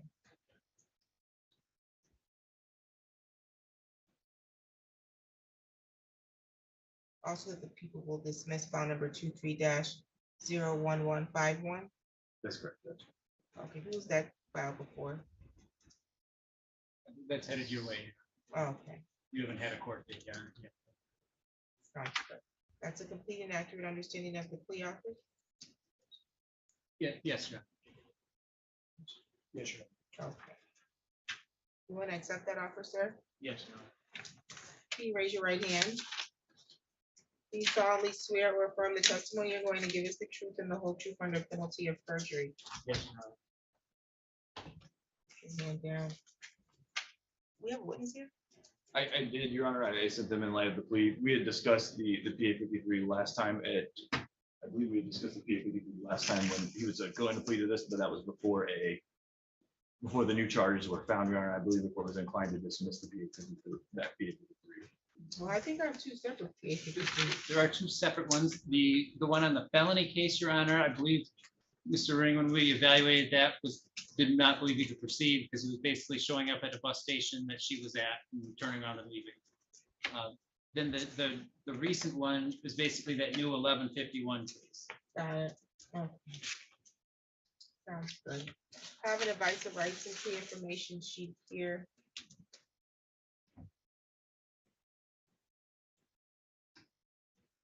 Is that your signature, sir? Yes, sir. Did you read this document? Yeah. You understand the rights listed here? Yes, sir. Do you have any questions about these rights? Okay, you're willing to give up each of these rights in order to accept the offer? Yes, sir. Okay. So you're willing to give up your right to trial and the presumption of innocence? Yes. And you give up the right to have the prosecution prove each element of the charge being brought against you beyond a reasonable doubt? Yes, sir. You want to give up the right to confront and cross-examine any other witnesses that they intended to call? Yes, sir. Do you want to give up the right to call your own witnesses or present evidence you believe will further defense to the charge? Yes, sir. You want to give up your right to remain silent and not have silence be used against you? Yes, sir. Anybody promising you anything to get you to waive your rights today? No. So any threats to you to make you want to plead guilty? No. Are you currently on probation or parole? Oh, I'm sorry? No, you're Okay, you understand that a guilty plea can result in a conviction, makes you need to report to your current employer or put a conviction on future job applications. Yes, sir. You also understand that a guilty plea could result in conviction that may have impact on your immigration or travel status that you may be seeking. Yes. And I understand that there's some recommendations or therefore no objection to sentencing under HYTA on one file and sentencing under 769.4A, but I'm not agreeing to give you those. You have to be eligible. You understand that? Yes. Okay. And so are you entering a plea because you believe you're guilty? Yes.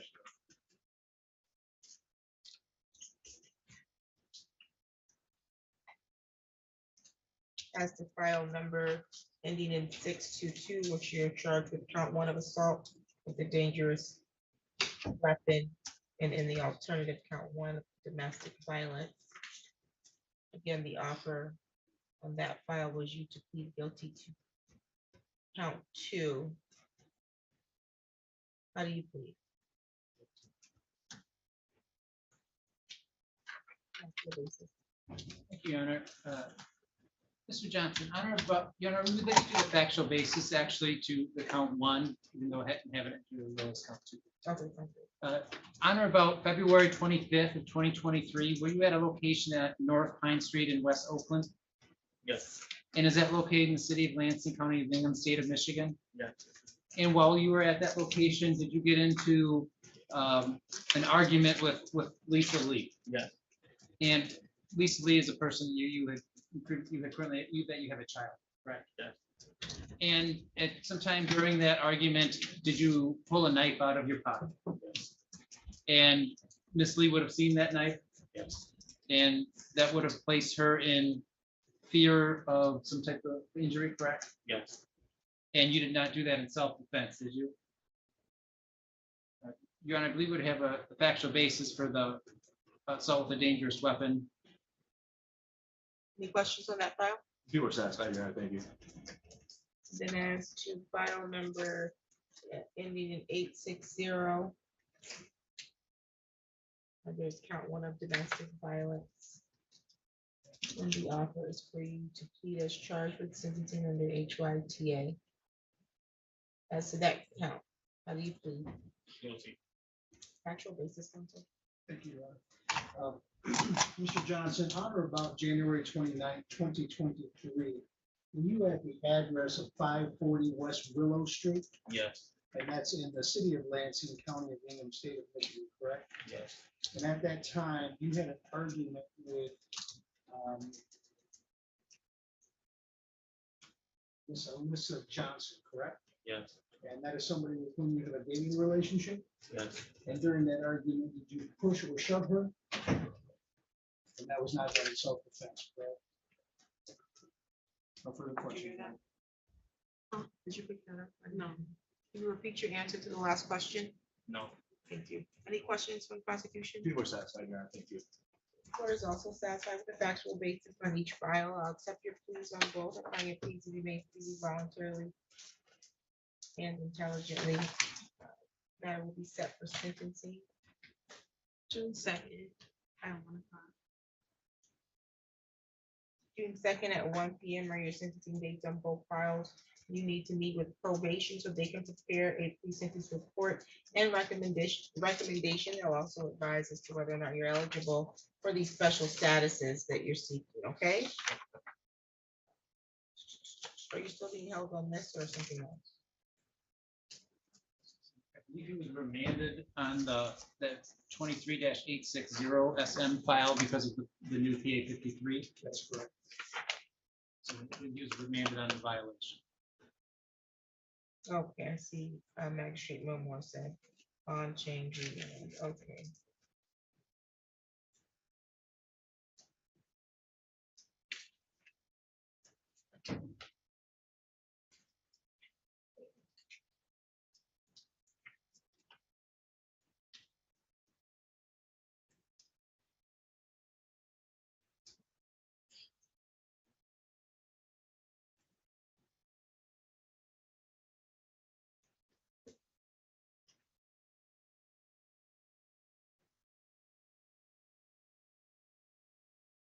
Is this the file or the PA 53 that is the result of the other case that's supposed to be dismissed? That's correct, Judge.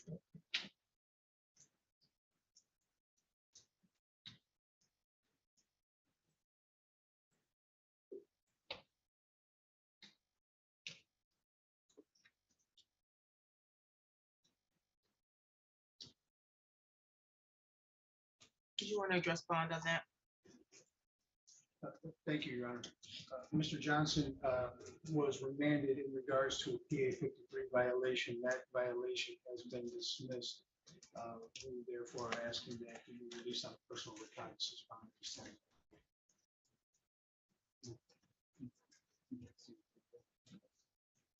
Your Honor, he would be able to stay with his mother while this matter is pending.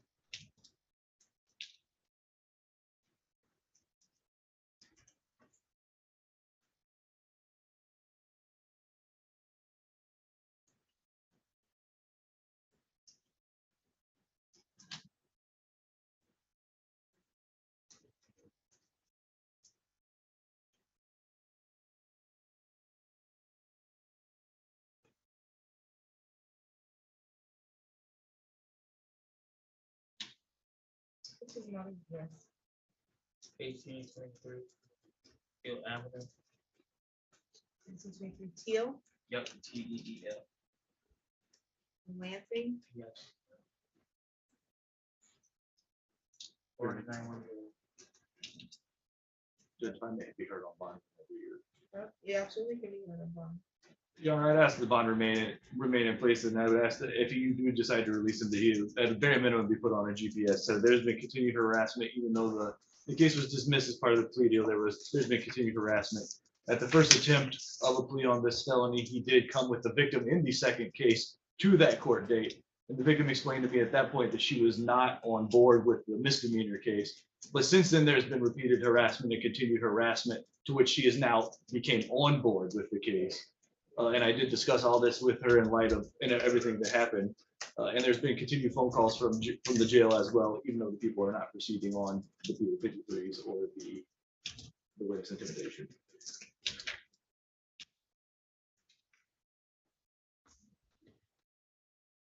Did you want to address that?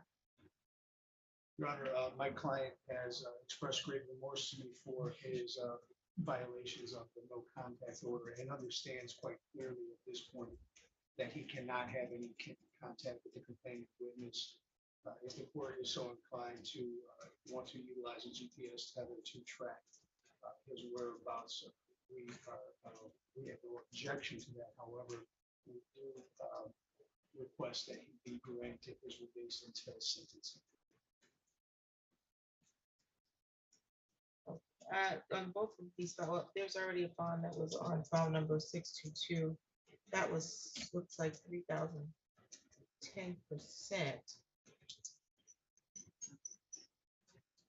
But he's not posted that yet, correct? That is posted. That is posted? It was 5. I have my notes say 5,000. My notes are off tomorrow. But that I was think that the was- original bond, maybe. The original felony case. You didn't get remanded on that case, right? Or never. So that bond should still be, I believe it was posted. Since 3,000, 10%. Probably. It also gave a no contact order for a Lisa May Lee. You're not to be within.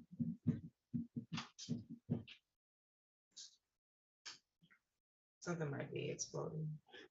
What happened to 1,500 feet of, you have to be within 1,500 feet of wherever Lisa May Lee lives, works, or goes to school. Are you clear on that? Yes. Okay. You don't have to have contact directly or indirectly with Lisa May Lee. Do you understand that? Yes. You know what indirect contact may mean? Yes. Can't talk to her, can't make nobody of my family or friends contact her on my behalf. Okay.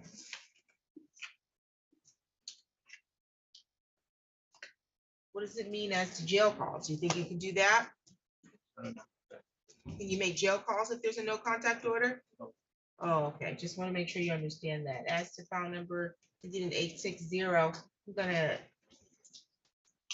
set a bond at 5,000 personal recognizance with GPS tether.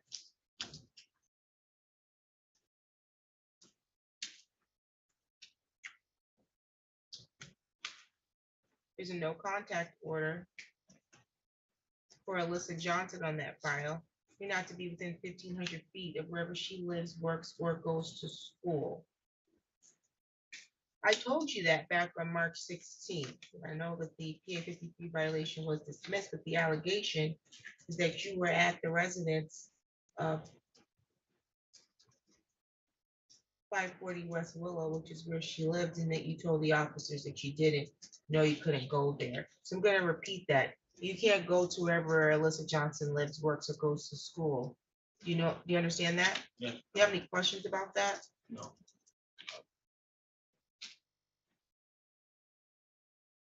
PA 53s on both matters will be dismissed. You need to report to our probation department within 48 business hours. So you need to report by, it's almost, 1 o'clock on Monday, okay? Okay. In person to the probation department so they can get you set up for your pre-sentence investigation. Do you have any questions? No. If you appear to court on June 1st, June 2nd, that is, and you have not properly taken care of the pre-sentence investigation, do you know what's going to happen?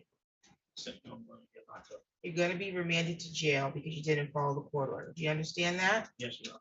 Okay, so what are you going to do when you get out of custody? Go to the probation and get go to get the probation. Yeah. You're reporting to probation for your pre-sentence investigation.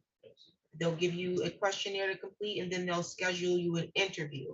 So you'll still have to show up later for your interview, but you're reporting in person to get that set up, okay? Do you have any questions? No. Any additional matters for the record? Nothing on behalf of the people. Thank you, Your Honor. No, Your Honor. Nothing for the defense. Thank you, you're all set. Thank you.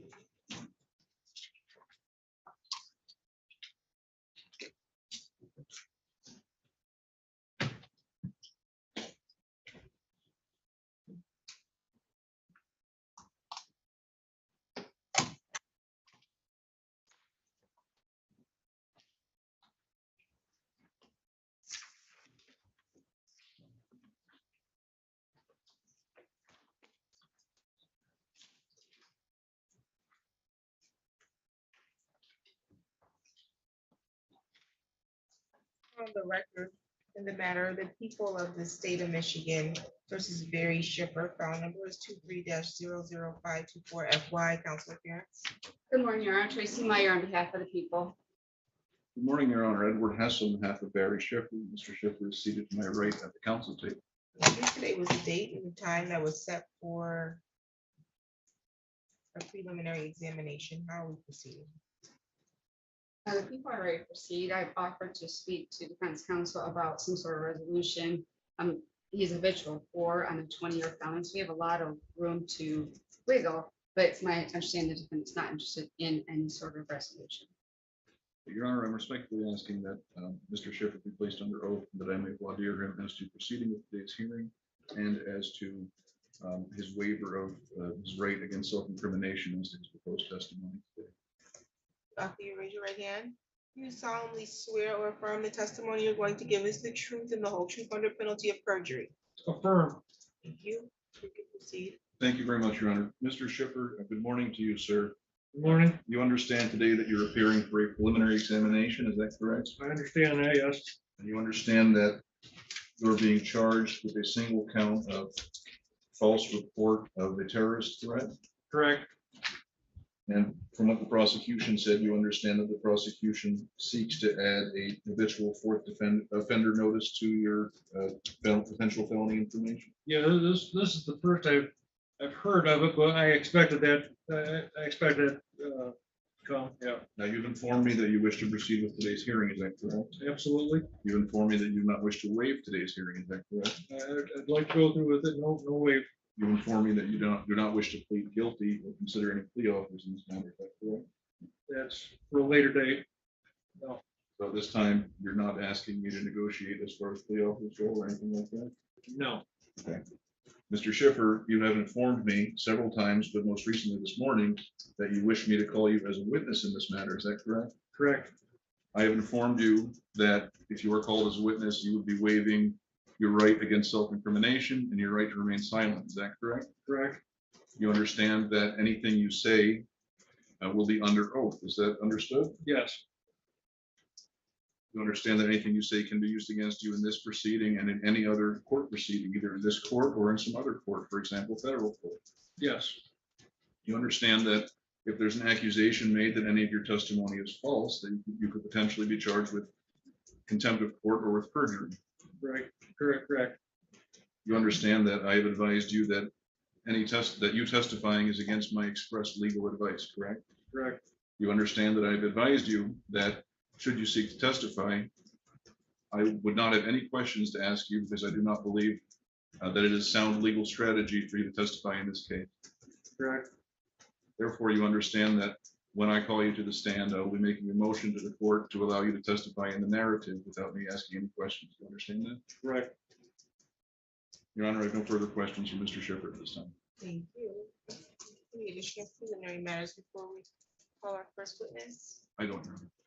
I don't know. Call your first witness. We'll call Jessica Martin.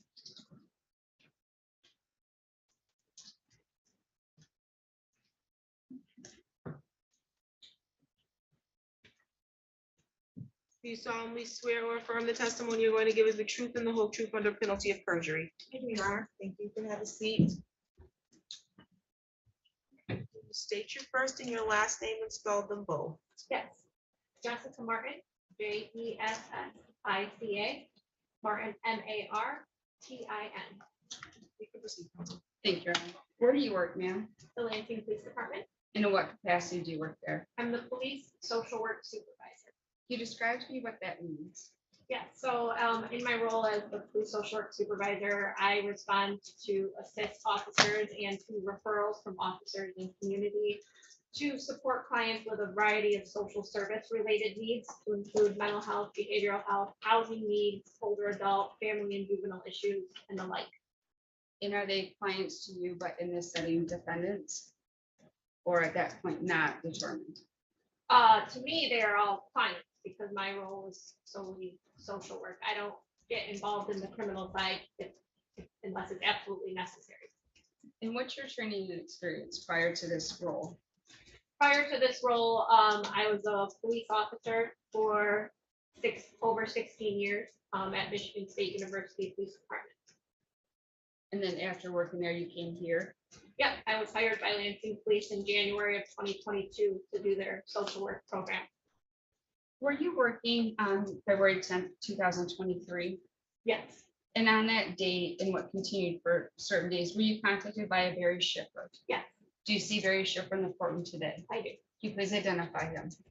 He's sitting to the right of his attorney wearing a blue prison jumpsuit and white undergarments. Your Honor, may the record reflect identification. Any objection? No objection for this hearing, Your Honor. Thank you. Identification is noted. Thank you.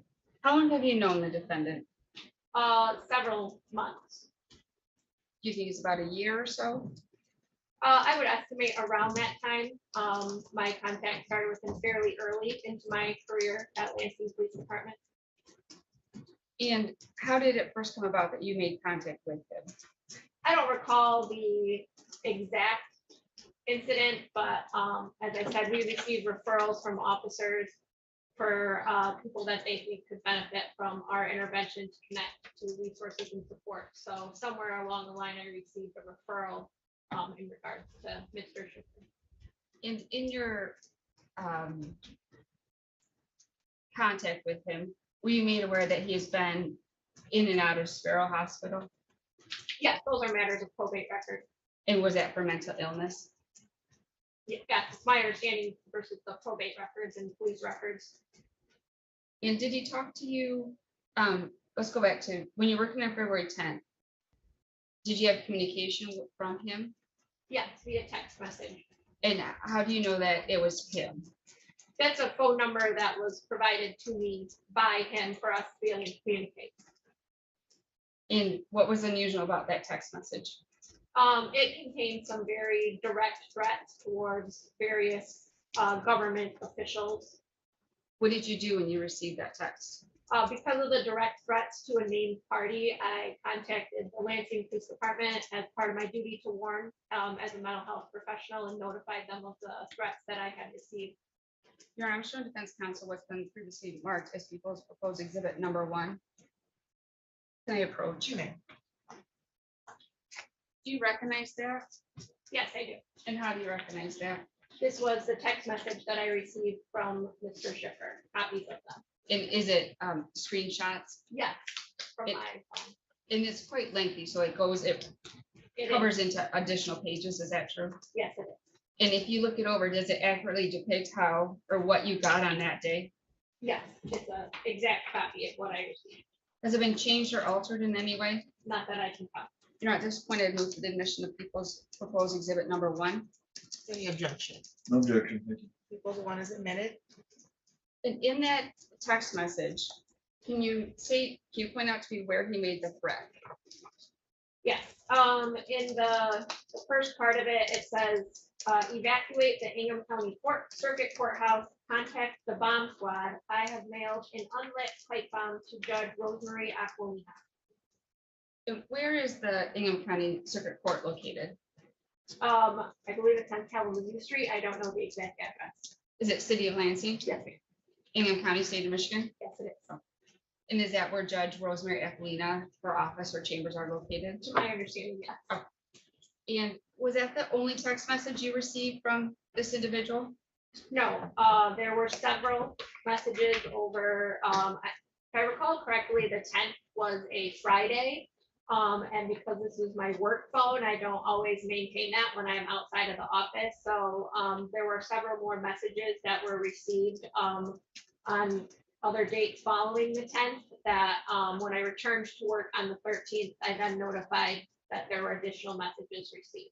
What did you do with the content of those messages? Because they were so lengthy and there were so many of them received over the course of the weekend, I didn't feel that I could adequately share them via screenshot. So I copied them from my phone and pasted them into my email verbatim and sent those to the police department officials that were investigating.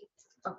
You're at this point, I'm showing defense counsel was from previously marked as people's proposed number 2. May approach. May. If you're gonna do people's proposed number 2, do you recognize that? Yes, Is that an email you sent to yourself? it is. And is that contain what you just indicated, the copies of the text messages? Yes. Have the messages been altered or changed in any way? If you could look them over.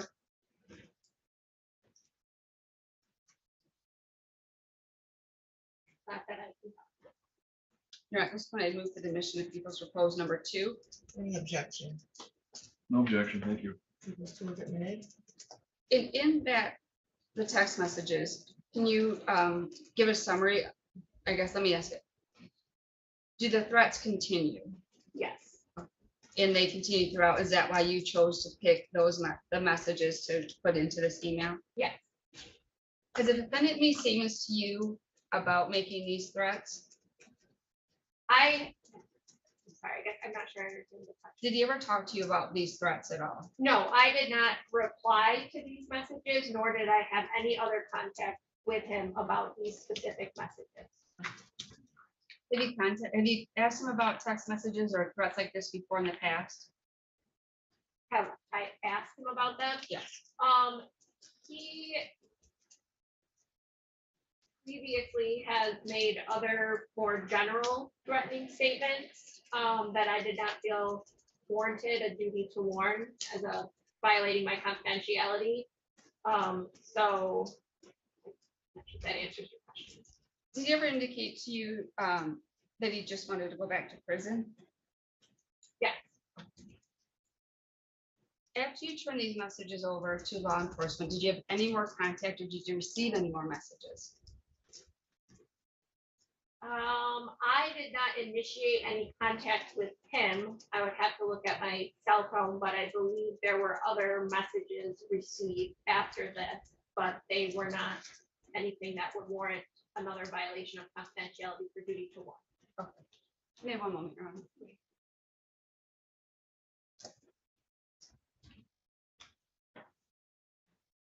At this point, I would just ask to publish people's 1 and 2 to the court and have no further questions.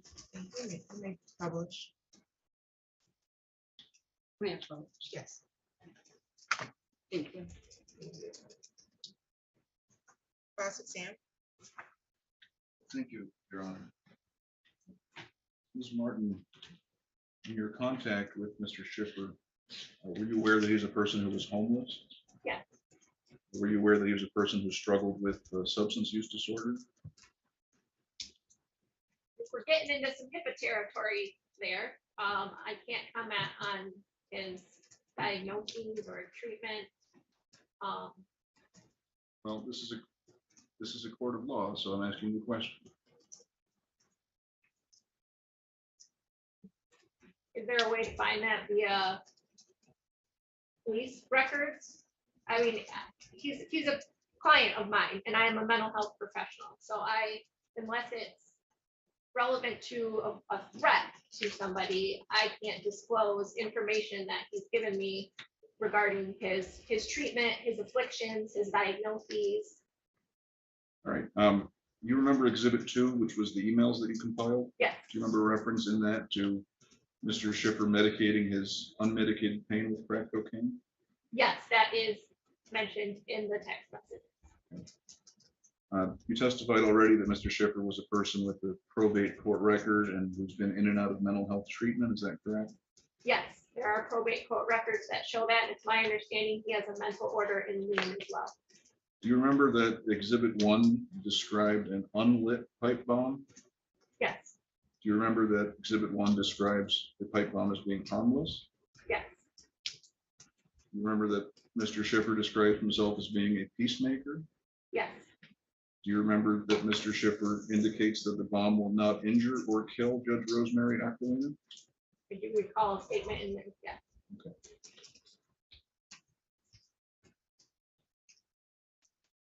Do you recall in Exhibit 2 a description of unlit pipe bombs? I would have to look. There were a lot of messages. Okay. Do you remember in Exhibit 2 a description of sticks of harmless dynamite? Remember the word dynamite. I don't know that I remember the rest of the content. Your Honor, may I approach the witness and show her Exhibit 2, please? I'm not sure where Exhibit 2 is, Your Honor.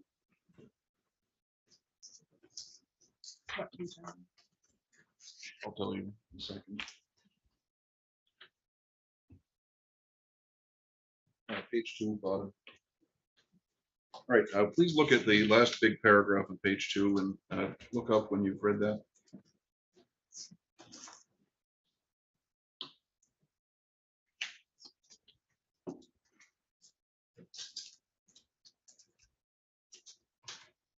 Did you read that? Okay, thank you. Your Honor, I'm going to return this to the court.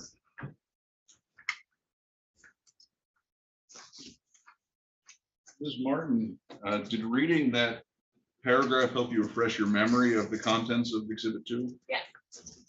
Did that paragraph contain a description of unlit pipe bombs? Yes. Did it contain a description of harmless dynamite? It did. Very well. Now, your contact with Mr. Schiffer as your client had to do with items other than these two exhibits, right? You had communications with Mr. Schiffer other than the contents of these two exhibits? Yes. And have you met him in person prior to today? Yes. Now, you did note in the exhibits there were what I will describe as complaints regarding Judge Rosemarie Aquilina, is that correct? There were statements regarding. Yes. Statements complaining about her past behavior, alleged behavior towards Mr. Schiffer? Her capacity as a judge? There were statements that he did not care for the way she had handled this case, I believe, or something of that nature.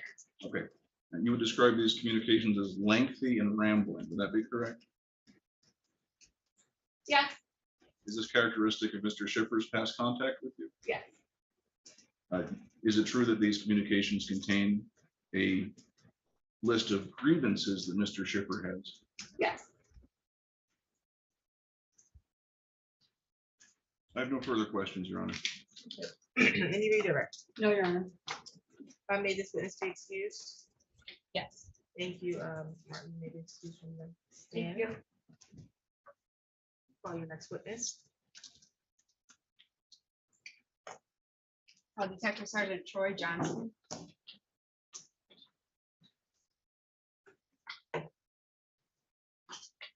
You solemnly swear or affirm the testimony you're going to provide is true to the best of your knowledge, information, or belief? Yes, I do. Thank you. You can have a seat, Detective Sergeant. Please state your first and last name and spelling. Troy Johnston, TroyJohnston. Thank you. Proceed, counsel. Thank you. Your Honor. Where do you work, sir? Work for the Michigan State Police. And in what capacity do you work there? I'm a detective sergeant assigned to the major crime unit in the city of Valencia. Did there come a point in time where you and fellow Michigan State Police detective sergeants were involved with the case for Barry Schiffer? Yes, And did it have something to do with a threat that was made to the Ingham County Circuit Courthouse?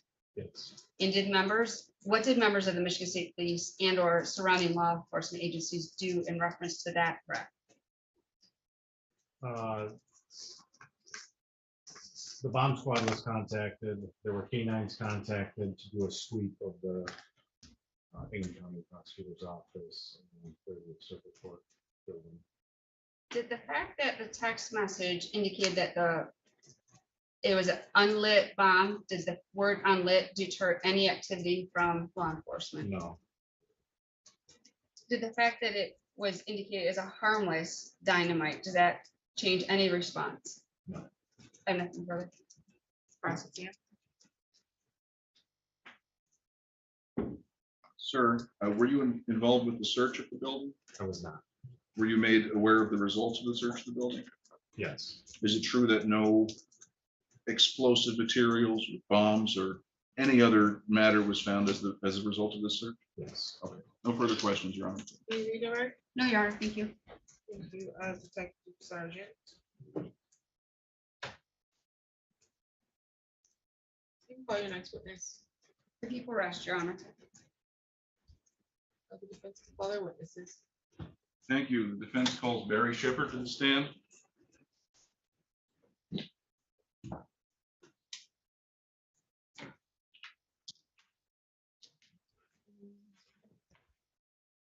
You raise your right hand again.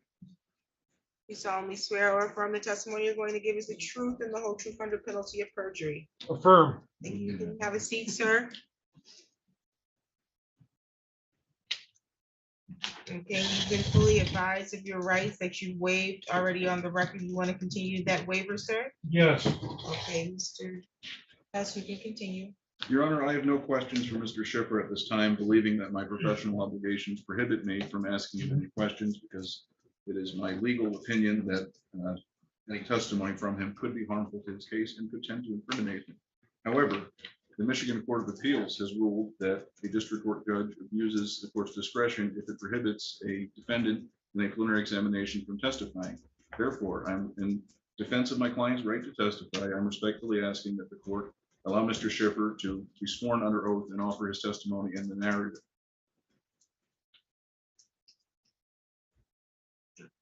Any objection? No objection, Your Honor. I would just obviously ask that the defendant be limited to these events.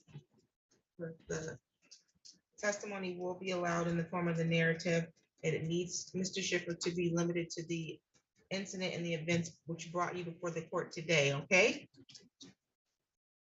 Okay? Yes. Thank you. You can proceed. Opening statement here. I am retaliating against the entire Michigan judiciary. I am retaliating against each and every prosecutor in Michigan. I am retaliating against police personnel and prison employees. I am retaliating against supporters of Michigan's dysfunctional mental health code. I am retaliating against the Whitmer administration. Without being rudely interrupted, I want an opportunity to fully explain what I am doing and why I am doing it. I have a nasty case of PTSD. I am a crime victim with psychological injuries that remain untreated. My PTSD was recklessly inflicted by employees of state and local government, as Your well. Honor, I am going to object. This isn't reference the dates in question. Thank you. Mr. Schiffer, we gave you very specific directions that you're to testify about something relevant to this case in which brought you before the court today, okay? It has to do with my PTSD. Okay, but we're not here to talk about your PTSD. You're being charged with 1 count of false report or threat of terrorism. Then I guess what I need to do is sit down with my lawyer and go over this 12-page testimony statement to weed out anything that the prosecutor might think is irrelevant. And my attorney has not been making himself available to me. Do you need a moment to speak with your attorney? It's going to take more than a moment. Mr. Hess? I mean, it'll take 45 minutes for me to read this into the record. And I would like to fully express myself. Okay, well, it's 12 o'clock. We can recess for lunch and you can talk to your attorney while we have lunch. Your Honor, with respect, there was an objection before the court. I've asked the court to rule on that objection as to whether Mr. Schiffer is allowed to testify outside the scope of the matters of the events in question. Okay, well, I gave an instruction prior to him beginning his testimony that his testimony needed to be relevant and it needed to be combined to the events that were currently before the court. He has what he says to be a 12-page document that he wants to read into the record, and he needs your assistance as to narrowing down to what's relevant and what's not. So that's what he's seeking now. So as to the objection is sustained, and I'm going to give him an opportunity for his request on the stand to review his 12-page letter with you in private so that you can advise him as to what areas of this 12-page document you believe is relevant to the incident in question and what's not. As Mr. Schiffer's attorney, Your Honor, I will meet with him to review this document. However, it remains against my express advice for Mr. Schiffer to offer any testimony. Okay, well, that's been noted. He still has the right. And so that doesn't mean you can't counsel. You still have a right, you still have a duty to counsel. Yes, Your Honor. Okay, so he just needs to know what is relevant to this particular case. And you may determine upon reading the 12-page document that the PTSD somehow correlates, but I can't determine that. I don't see anything about this case that would make me believe that that's relevant to this incident. But you should, have you read this 12-page document? I have read the 10-page version of it that was prepared ahead of time. I guess there are 2 more pages on it. May I make an offer of proof to the court? What is that? Offer of proof regarding why Mr. Schiffer thinks his testimony is relevant? Okay, please do. Mr. Schiffer is a former prisoner and parolee. He believes that his time in the prison system resulted in his diagnosis of post-traumatic stress disorder. Because of his current condition and what was inflicted upon him in the prison system, he is a prison reform activist. He believes that these communications to Ms. Martin had the effect of getting her attention and getting the attention of the government as to his prison reform ideas. However, as his attorney, I'm disputing that these are terrorist threats. So that's the PTSD is describing Mr. Schiffer's motivation for sending these communications to the police social group. Sounds good. And as it relates to the 12-page document that he seeks to read, you believe all portions of this 12-page document are relevant to the incident today? I do, Your Honor. However, they describe everything in great detail and at extreme length. And that's what your objection or your concern was about him reading that? Yes. Okay. As I said, Mr. Schiffer read the 10-page version of it to me. That took about a half hour. And you don't know what's on the last 2 I do pages? not know what's in the last 2 pages. You think you want to read those before he proceeds to read them into the record, or does it not matter to you? Everything matters, Your Honor. It's against my advice, so I feel helpless in that sense. Mr. Schiffer has overruled my advice. I recognize that. Okay, you can proceed to read your letter, sir. I'm going to allow it. Thank you. So go ahead and proceed. You can proceed.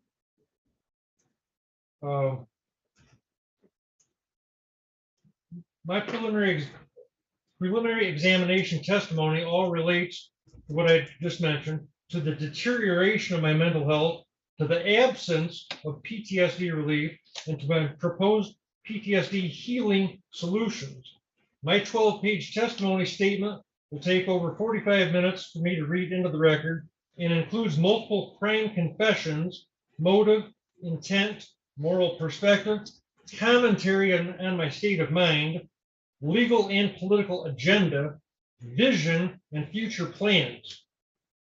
Having said that, let me now begin my 12-page statement as it relates to this matter and my statewide campaign to kidnap certain employees of local and state government. Page 1. My name is Barry Schiffer. I am guilty of solicitation to kidnap Michigan Governor Gretchen Whitmer, Michigan Attorney General Dana Nessel, Michigan Supreme Court Chief Justice Elizabeth Clement. I have launched a statewide campaign to kidnap every Michigan judge and every Michigan prosecutor. They are all my crime victims because they are all guilty of felony obstruction of justice in the Michigan judiciary's unconstitutional war on jury nullification, jury veto power, and jury rights. Every judge is a guilty perpetrator. Every prosecutor and assistant prosecutor is complicit. The Michigan governor plays a minimal role because Gretchen Whitmer condones the conviction, integrity, and difference, turns a blind eye to the miscarriage of justice, and callously ignores the cries of distress from its incarcerated victims. The Ingham County 54A District Court Judge and the Livingston County Assistant Prosecutor are both crime victims of domestic terrorist Barry Schiffer. The Constitution does not allow for a crime victim to judge the accused in a preliminary examination, and the Constitution does not allow for a crime victim to prosecute the accused. This creates a constitutional crisis, and the only way to end this constitutional crisis is for the judge, prosecutor, and criminal defense attorney to act as mediators and negotiate a peace treaty with the Gretchen Whitmer administration. The apartheid regime characterized Nelson Mandela as a domestic terrorist, but he was unconditionally released in February 1990 after both sides agreed to a peace settlement. That said, it will not be safe to unconditionally release this domestic terrorist from custody until after the Gretchen Whitmer administration ends the PTSD neglect crisis behind bars and stops the conviction, integrity, and difference. I am an injured crime victim of judicial obstruction of justice, and I have a nasty case of PTSD with no relief in sight. Denied a fundamentally fair jury trial in November 2009, I was wrongfully convicted of medical marijuana possession and falsely imprisoned 11 years for resisting arrest. 2 Lansing Police Department officers violently seized my PTSD relief pain medication in February 2009, and I reacted in self-defense. Prior to my November 2009 jury trial, Ingham County Circuit Court Judge Rosemary Aquilina implicitly threatened to punish my lawyer if he attempted to zealously present a complete and effective defense against oppression by the government based on the jury nullification doctrine.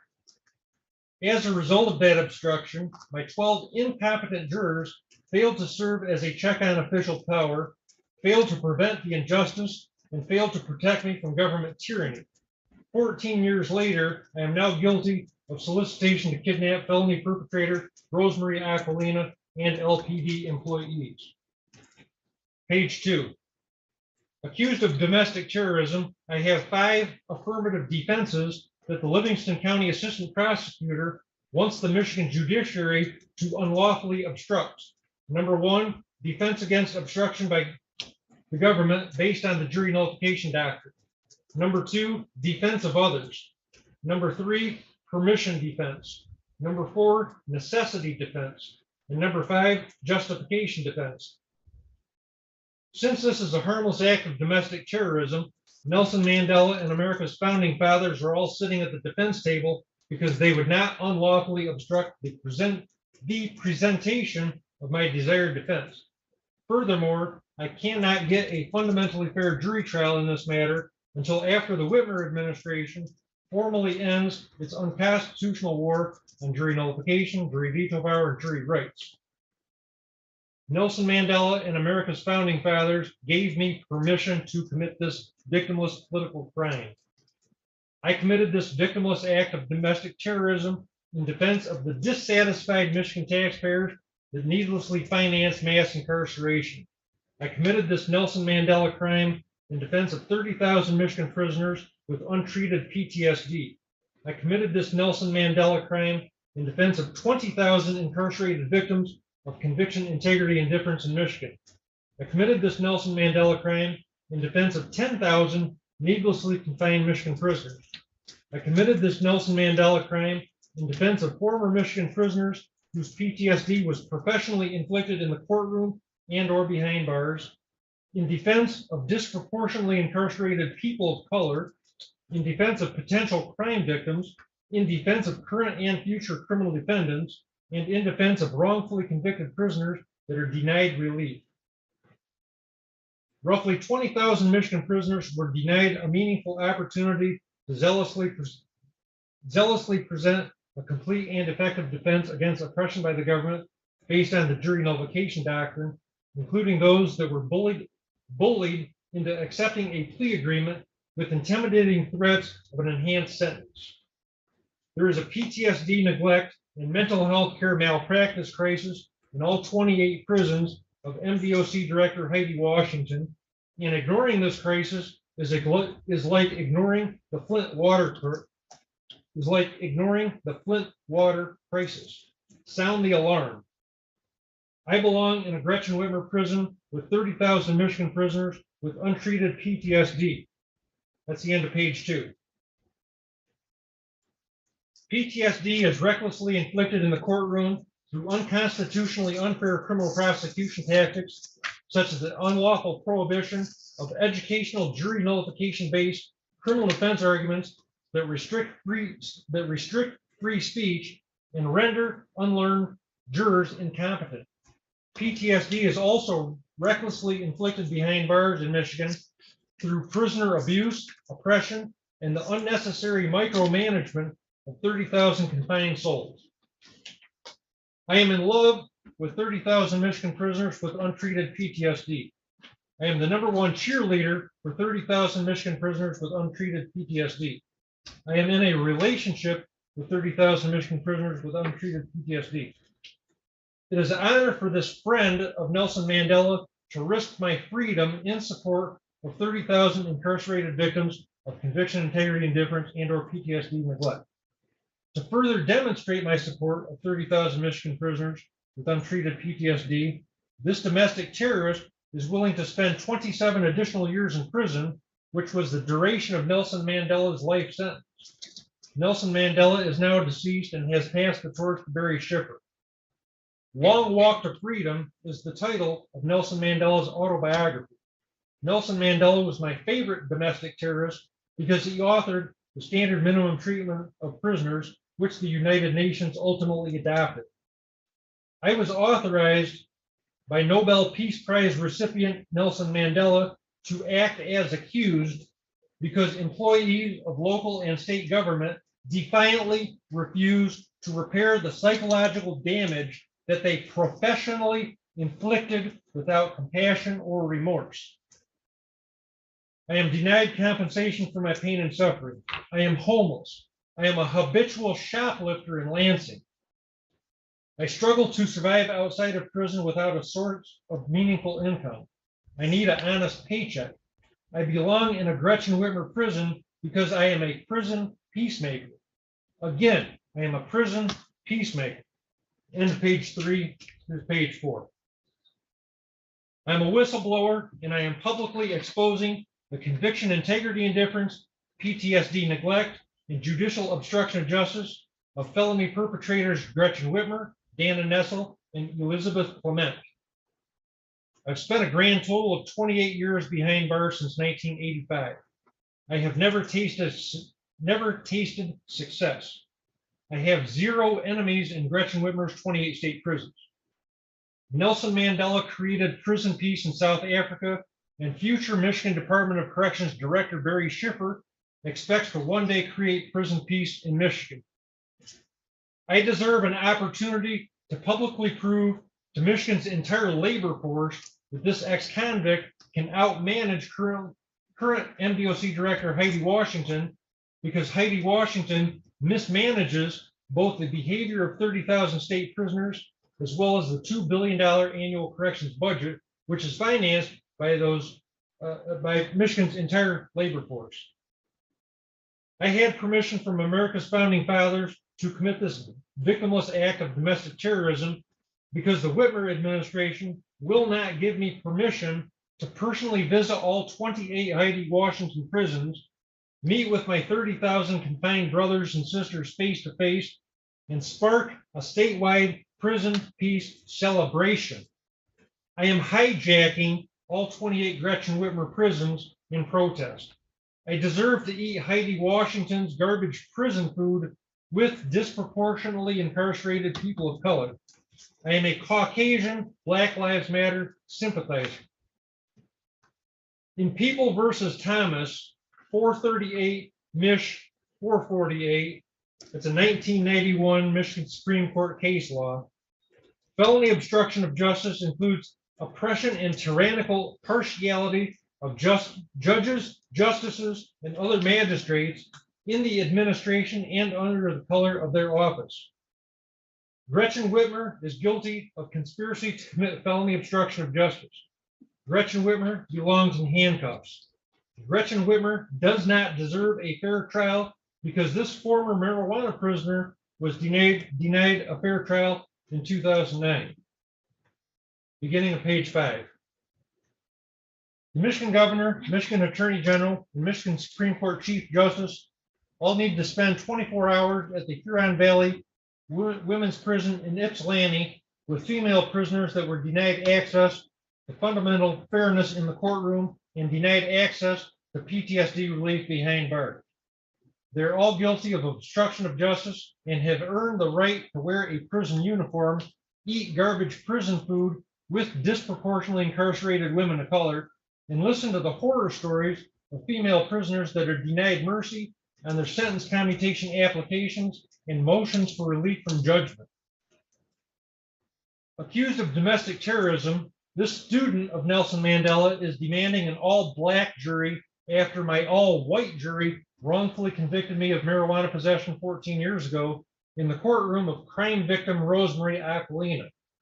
I am guilty of solicitation to kidnap any Caucasians that are sworn to serve on my jury on this domestic terrorism case. 12 African-American jurors should pardon me on conscientious grounds because the 20-year maximum possible penalty for this victimless text message is excessively harsh. White people inflicted my PTSD, not black people. People of color are now my peers, and I want a jury of my peers because people of color are more competent and have a greater sense of justice than white people. Caucasians are to blame for the disproportionate incarceration of African American victims of PTSD neglect in Gretchen Whitmer's 28 state prisons. Sound the alarm so that first responders can hear the unmedicated cries of this victim of PTSD neglect. I'm an injured crime victim and I am denied access to the soothing effects of THC, such as marijuana edibles. Therefore, it is not safe to release me from my cage in the Ingham County Jail until proper medication is provided. I am denied access to proper treatment in the Ingham County Jail. I am professionally mistreated by Ingham County Sheriff Scott Rigglesworth. I have a nasty case of PTSD, not multiple mental illnesses, as alluded to by Lansing Police Department Social Work Supervisor Jessica Martin. I was not born with a mental illness. My PTSD was willfully inflicted by employees of local and state government. I have spent 2 decades in a cage for victimless political crimes related to the unconstitutional prohibition of certain drugs. I am mentally disturbed by how I have been professionally mistreated. That has been misdiagnosed as multiple mental illnesses by incompetent mental health evaluators. No government-approved drug exists that will magically cure and reverse the trauma inflicted by government employees. I am in unmedicated pain and denied PTSD relief. This is start at page 6. Accused of domestic terrorism, I could no longer tolerate the unmedicated pain, the PTSD neglect, or the conviction integrity indifference, so I revolted by sending those disturbing text messages to Jessica Martin about my peaceful pipe bomb campaign against the Whitmer administration. Jessica Martin ultimately provoked me by ignoring my cries of distress and turning her back on me. I lied to Jessica Martin about the presence of harmless sticks of dynamite because Jessica Martin knowingly lied to me in a December 2022 text message related to an involuntary hospitalization ambush by her LPD government employer. My PTSD is worse thanks to Jessica Martin. She seems to think that my PTSD will heal after community mental health employees put a Band-Aid on the psychological wounds. Jessica Martin also seems to think that my PTSD will heal after psychiatric hospital employees literally stab me with a needle against my will and force feed me antipsychotic drugs that make my PTSD worse, not better. After Jessica Martin's lie in that December 2022 text message, I was involuntarily hospitalized and suffered physical pain when McLaren Hospital security guards violently forced me into 4-point restraints after I reacted to their initiation of physical force in self-defense. Jessica Martin's paycheck defrauds Lansing taxpayers because she is a part of the problem, not a part of the solution. Jessica Martin has poor listening skills. Having said that, I am now guilty of solicitation to kidnap Jessica Martin, my latest crime victim. Evacuate Lansing City Hall. Evacuate the 54A District Courtroom of Kristen Simmons. Evacuate LPD Downtown Precinct. Call the bomb squad. There will be consequences if I am mistakenly released from jail before the Whitmer administration agrees to end the PTSD neglect behind bars and stop the conviction integrity indifference as it relates to the judiciary's unconstitutional war on jury nullification, jury veto power, and jury rights. Thou shalt not release me from jail until there is a peace treaty. Beginning in December 2013, the Michigan Parole Board of Chairman Brian Shipman repeatedly characterized me as a threat to public safety and denied parole until my November 2019 release. The Michigan Parole Board of the Whitmer administration then decided that it would be a good idea to return me to the city of Lansing without survival skills, without effective psychotherapy counseling, without effective PTSD relief pain medication, and without survival money. That demonstrates their utter incompetence. This begins page 7. Alert the media.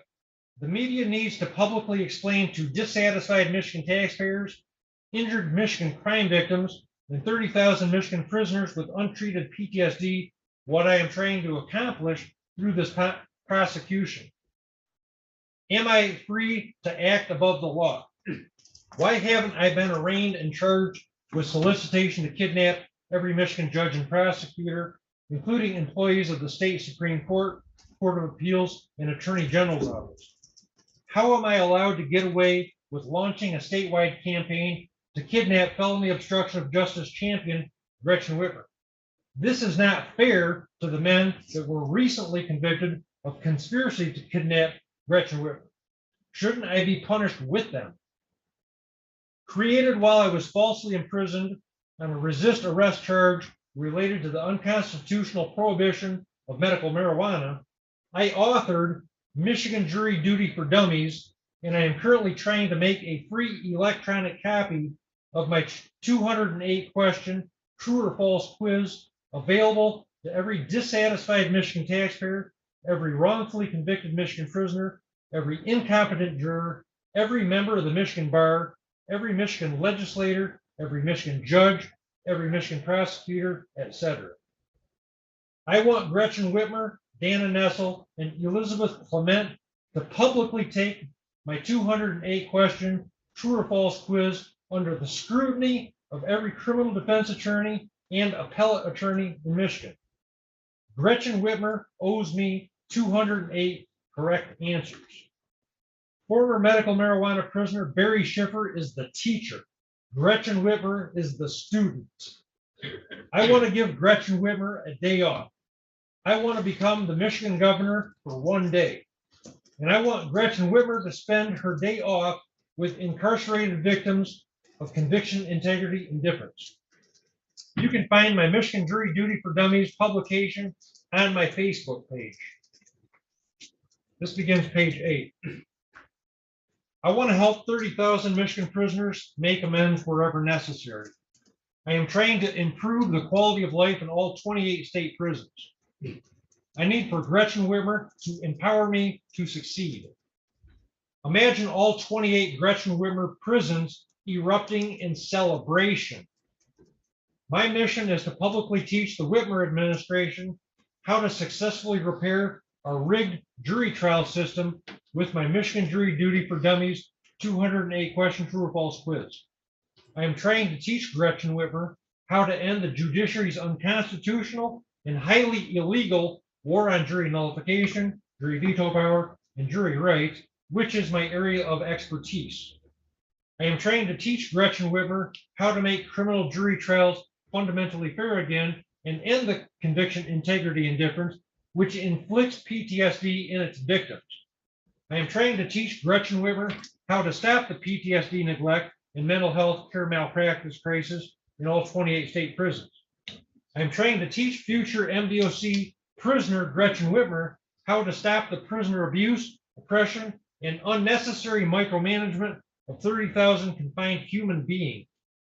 I am trying to teach Gretchen Whitmer how to eliminate the toxic environment behind bars and replace it with mental health stability, emotional wellness, and PTSD healing celebrations in all 28 Heidi Washington prisons. I am trying to rescue 10,000 needlessly confined Michigan prisoners by demanding 10,000 Gretchen Whitmer sentence commutations and executive pardons before Christmas morning next year in lieu of fundamentally fair criminal prosecutions and retroactive good time legislation. I am trying to transform Gretchen Whitmer into America's most merciful governor. I am trying to teach Gretchen Whitmer how to meaningfully reduce Michigan's violent and property crime rates. I am trying to teach Gretchen Whitmer how to transform 30,000 Michigan prisoners into 30,000 crime prevention activists. Gretchen Whitmer and future MDOC Director Barry Schiffer are jointly calling a statewide timeout on violent and property crime. Gretchen Whitmer and I are publicly encouraging 30,000 imprisoned crime prevention activists to speak up, get vocal, and amplify my voice so that thugs, gangbangers, and other criminal perpetrators in all 83 Michigan counties will hear about our statewide campaign to stay out of jail free. I'm trying to help Michigan legislators inspire an MDOC oral reading of Michigan's criminal laws so that Michigan's entire prisoner population can help the Whitmer administration publicly teach lawbreakers an academic lesson on our state's statutory prohibitions. I'm trying to help Gretchen Whitmer inspire an introduction to criminal punishment course for our various school systems to add to their curriculums. I am trying to teach Gretchen Whitmer how to safely end mass incarceration before Christmas morning next year, and thereby save dissatisfied Michigan taxpayers at least $500 million on the $2 billion annual corrections budget. I'm trying to help felony obstruction of justice perpetrator Gretchen Whitmer install a restorative justice program for crime victims in all 28 state prisons. I demand truth and reconciliation from the Whitmer administration on behalf of the victims of conviction, integrity, and difference. I am trying to help the Whitmer administration create a Michigan Jury Duty for Dummies Education Day so that members of the Michigan Bar Association can help educate current and future jurors that may not be competent enough to know their rights, political role, ethical duty, nullification prerogative, veto power, etc. I'm calling a statewide timeout on both prison violence and MDOC suicides, and I need Kristen Simmons to speak up, get vocal, and amplify my voice. Timeout on both prison violence and MDOC suicide. I'm trying to publicly teach Gretchen Whitmer how to create America's safest and most humane prison system. I'm trying to teach Gretchen Whitmer how to transform 30,000 convicted felons into 30,000 harmless human beings. I am trying to teach Gretchen Whitmer how to create America's most therapeutic and peaceful prison system. I'm trying to publicly teach Gretchen Whitmer how to transform Detroit into America's safest major city. MDOC prison peacemaker Barry Schiffer is calling a statewide timeout on gun violence in Michigan, and I'm also calling on 30,000 Michigan prisoners to speak up, get vocal, and amplify my voice across the state. I'm trying to help the Whitmer administration end the disproportionate incarceration of people of color. I'm trying to properly feed 30,000 confined souls because they deserve better than Gretchen Whitmer's garbage prison food. I am trying to make amends with the people of Michigan for my ugly past, and I seek forgiveness for my criminal sins. Imagine 0 homicides in Michigan next week. Imagine 0 rapes and 0 child sex crimes in Michigan next week. Imagine 0 assaults, 0 armed robberies, and 0 home invasions in Michigan next week. This begins page 10. I'm trying to teach the Whitmer administration how to dismantle Michigan's unconstitutional drug war in the jury deliberation room and replace it with drug war peace and POW release. I'm also trying to teach Gretchen Whitmer how to replace drug prohibition with drug liberty and justice for all peaceful drug users. This friend of prison peacemaker and Nobel Peace Prize recipient Nelson Mandela wants the Whitmer administration to email an electronic copy of my Michigan Jury Duty for Dummies 208 question true or false quiz publication on Facebook to all 30,000 Michigan prisoners via jpay.com. Every jailhouse lawyer in all 28 state prisons needs to proofread, scrutinize, and critique it. Every incarcerated victim of conviction, integrity, and indifference needs to take my quiz, including prisoners that have excessively harsh sentences, wrongfully convicted prisoners that have been denied parole, and falsely imprisoned convicts who have been denied excessive executive clemency without a supportive recommendation from the Michigan Parole Board of Chairman Brian Shipman. I'm publicly picking a fight with Michigan taxpayers because they needlessly finance mass incarceration. Having said that, I want 12 taxpayers to serve on my jury, and I want them to celebrate prison peace in Michigan. Gretchen Whitmer's cellmate at the women's prison in Ypsilanti was former Lansing resident Cypress Lockett, a female Michigan prisoner with a mandatory life sentence that was denied a fundamentally fair jury trial some 25 years ago. Cypress Lockett is guilty of stealing my heart.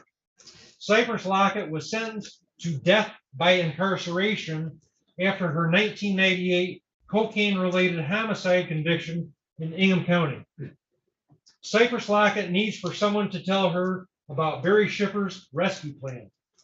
Cypress Lockett can help heal my psychological wounds. Cypress Lockett and I are not allowed to communicate with each other because the Whitmer administration has characterized me as a threat to the security of our prison system. Cypress Lockett and I belong on WLNS TV6 Crime Stoppers with our public plea to local thugs, gangbangers, and other criminal perpetrators. On behalf of Cypress Lockett, I'm calling a citywide timeout on violent and property crime in Lansing. I love Cypress Lockett. Alert the media. I am America's most harmless domestic terrorist. I am hijacking the Michigan Center for Forensic Psychiatry, hijacking Michigan's dysfunctional mental health code, and hijacking every psychiatric hospital in Michigan.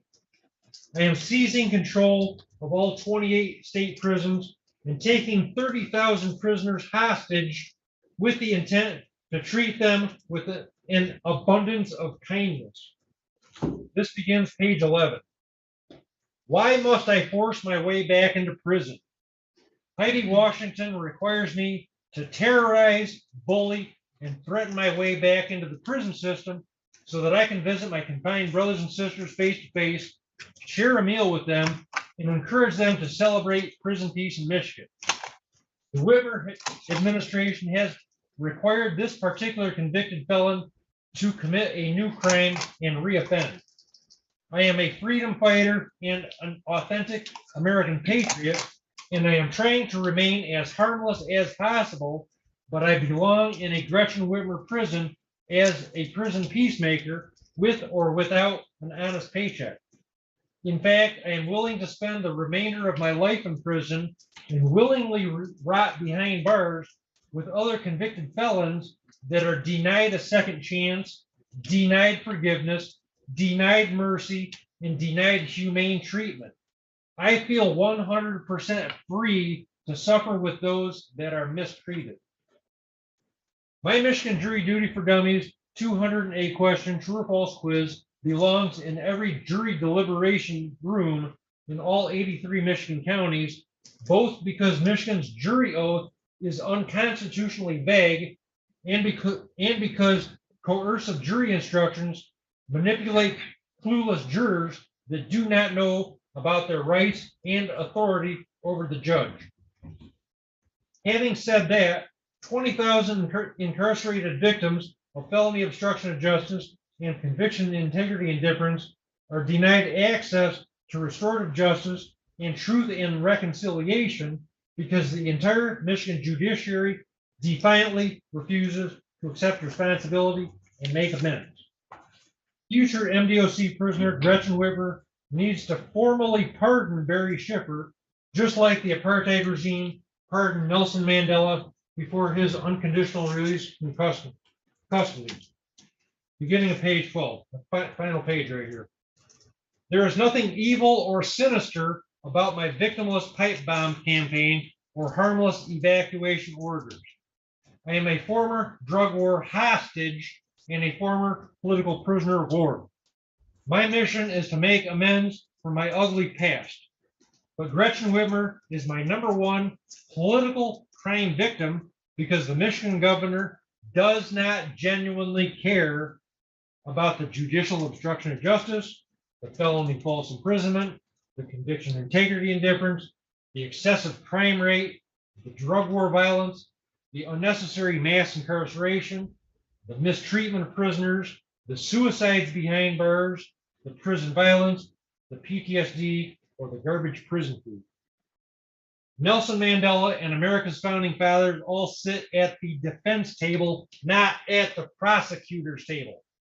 In closing, Ingham County 54A District Court Judge Kristen Simmons is my crime victim, and a crime victim has no constitutional authority to either dismiss the domestic terrorism charge or to bound it over to circuit court.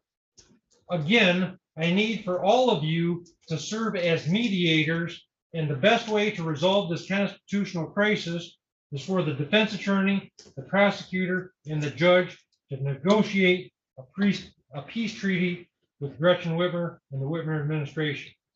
Sound the alarm, alert the media, spread the word. The end. Cross-examination.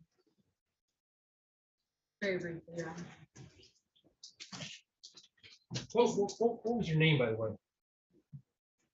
Tracy. Tracy Meyer? Isn't it true you sent a text message to Jessica Martin? Yeah, multiple. And isn't it true? For the past, there's an entire year's worth of text messages. Let me narrow it down. Isn't it true that on February 10th to about February 13th of 2023, you sent messages to Jessica Martin making threats against Judge Aquilina in particular?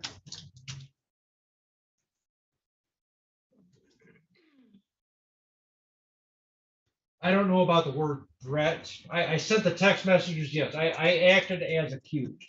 I cannot. You say you acted as I a cannot what? say. I cannot say they were threats. You say you acted as a what? I acted as accused. Okay. You acted as accused, meaning you made a threat. No, I sent the text messages. Okay. And isn't it true that in your text message, it said it was an unlit stick of dynamite? Yes.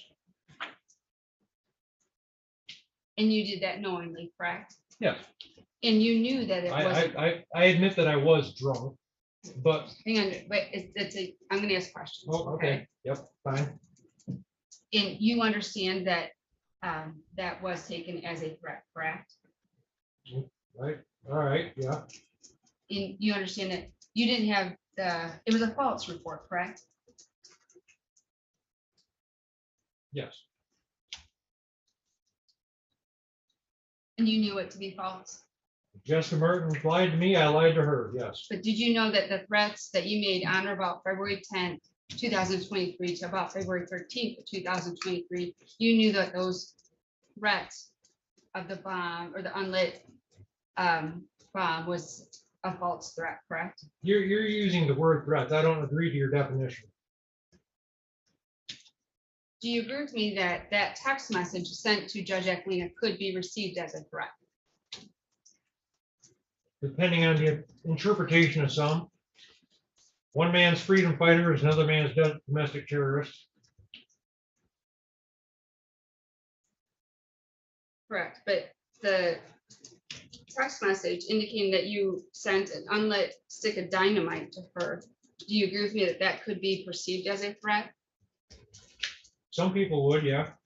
And you sent those words? People in law enforcement, yeah.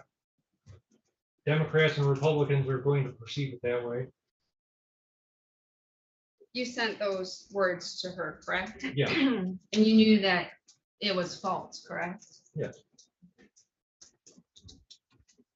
And nothing further. So you seek to redirect your client at all? Your Honor, as before, I have no questions to ask Mr. Schiffer. Mr. Schiffer, you can be excused from the witness stand. Any additional defense witnesses or exhibits at this time? We rest our case, Your Honor.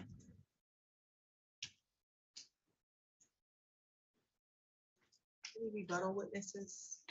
No, Your Honor. You can proceed to argument.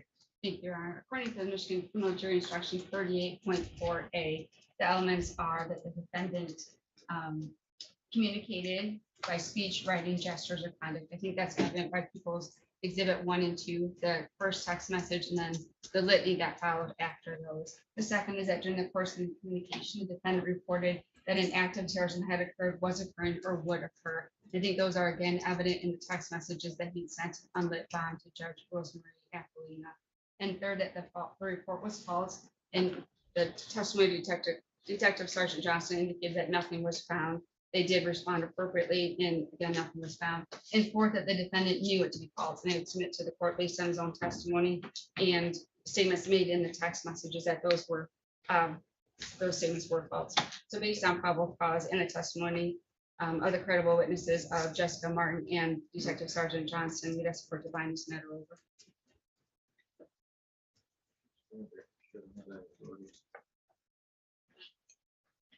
Mr. Hess? Yes, thank you very much, Your Honor. The court heard the testimony of Jessica Martin. The court heard the testimony of defendant Barry Schiffer. The court also accepted into evidence exhibits 1 and 2, which were testified to by Ms. Martin as text messages that she received from Mr. Schiffer, and testified to by Mr. Schiffer that they were text messages that were sent to Ms. Martin. The court heard a lengthy statement from Mr. Schiffer explaining his motivations for what he described were his actions. However, upon cross-examination, Mr. Schiffer would not admit that the actions that he took were threats of terrorism. Your Honor, that brings us to the crux of the court's decision today. The previously cited Michigan Criminal Jury Instruction 38.4a, communicating a false report of terrorism, under paragraph 3, lists the second element, which states that the defendant has to report an act of terrorism that had occurred, was occurring, or would occur. It is my argument to the court that in the context presented to the court today, the communications from Mr. Schiffer were the communications of a person who has spent more than 25 years in prison, a person who was a parolee, a person who, when discharged from parole, had no useful skills, nowhere to stay, no money, became homeless, started using illegal drugs. According to his own testimony, was drunk when these messages were sent. Mr. Schiffer believes that he has prison-inflicted PTSD. Apparently, the probate court and mental health professionals believe that he has other mental health issues. We heard that Mr. Schiffer has complaints about how he was treated by Judge Aquilina, that he has complaints about his unmedicated pain, he has complaints about Michigan's previous stance towards marijuana, which apparently resulted in his imprisonment, according to him, and he wishes for prison reform. Your Honor, the language used by Mr. Schiffer in these communications was edgy. Edgy meaning on the edge of illegal, but not necessarily illegal. Mr. Schiffer took pains in the text messages to refer to unlit pipe bombs, harmless pipe bombs, referred to himself as a prison peacemaker, stated explicitly the pipe bomb will not injure or kill Judge Rosemarie Aquilina. In the email compilation of additional text messages, there's again a reference to an unlit pipe bomb, another reference to unlit pipe bomb, another reference to unlit dynamite, and harmless dynamite. The court accepted these into evidence, and of course the court may consider them in making its ruling. So I'm asking the court to find that regardless of all the other testimony, that the fundamental idea here that a threat of terrorism was communicated has not been proven to a probable cause standard. That these are the communications of a person who was suffering from homelessness, suffering from drug addiction, suffering from mental illness, apparently drunk at the time when they were issued, and therefore do not constitute the crime of communicating a false report of terrorism. Thank you. Thank you. Did we argument at all? No. Thank you. Today was the date and the time that was set for a preliminary examination. At the time of the examination, the burden is on the prosecution to establish if there's sufficient probable cause that a crime was committed and probable cause sufficient to charge you, Mr. Schiffer, with the crime. This is not a trial. The burden is not for them to prove each element beyond a reasonable doubt. The burden at this time is just more than mere suspicion that a crime was committed. We've had testimony today from Jessica Martin, who was the police social worker for the Lansing Police Department, and she testified that on February 10, 2023, that she was contacted by the person she identified in the court as Barry Schiffer via text messages. Just screenshot of those text messages were admitted as People's Exhibit 1. And then we have a compilation of messages also reported to be from Mr. Schiffer, and that's in People's Exhibit 2. And then we have testimony today after waiving his right from the defendant, Mr. Schiffer. We also have heard some testimony from Detective Sergeant Troy Johnston in relation to responding to the alleged threats. People's Exhibit 1, the text messages from Mr. Schiffer, which he admits to sending, amongst other things on the record, that he states that he had sent unlit pipe bomb to Judge Rosemary Aquilina. He told him to evacuate the Ingham County Circuit Courthouse, and then also some dynamite, or specifically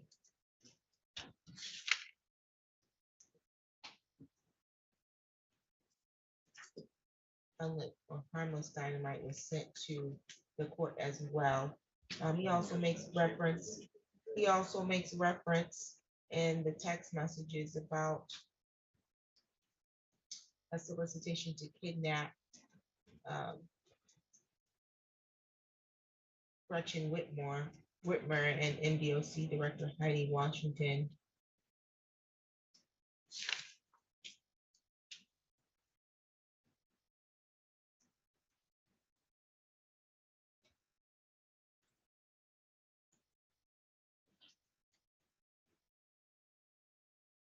And makes multiple references to himself being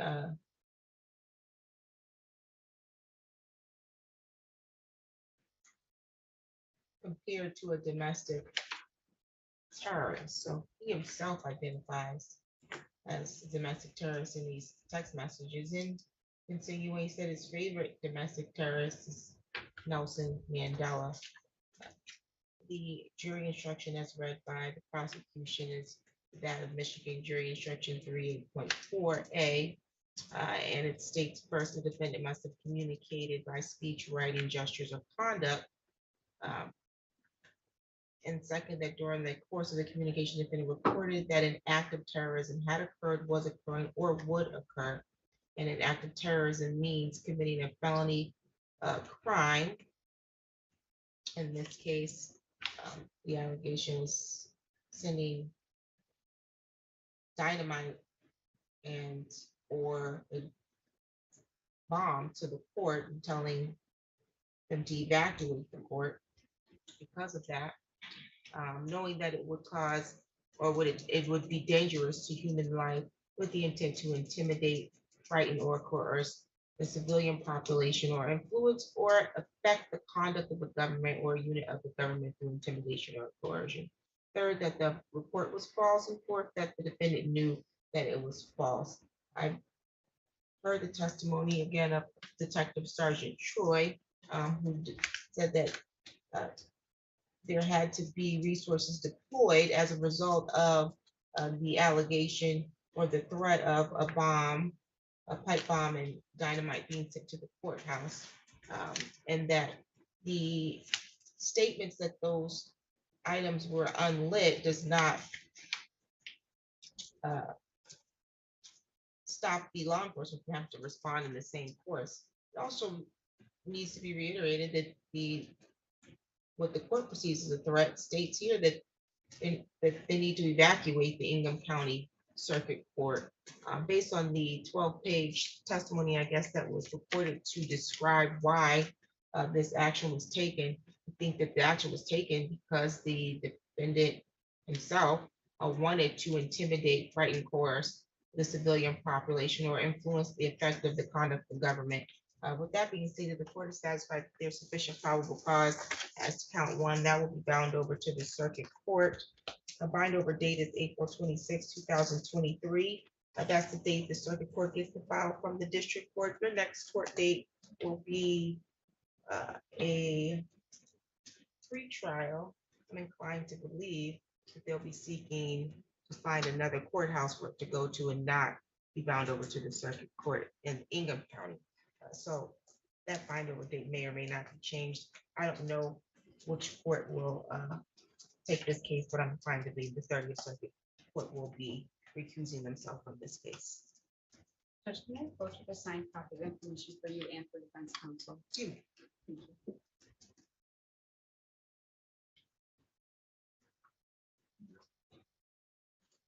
The people are making a request to add a habitual offender fourth offense notice that will be granted. This will be bound over as a habitual offender fourth offense notice that enhances your penalty to life if primary offense was penalty of 5 years or more, 15 years or less if primary offense was penalty of under 5 years, and the maximum penalty cannot be less than the maximum term of the first conviction.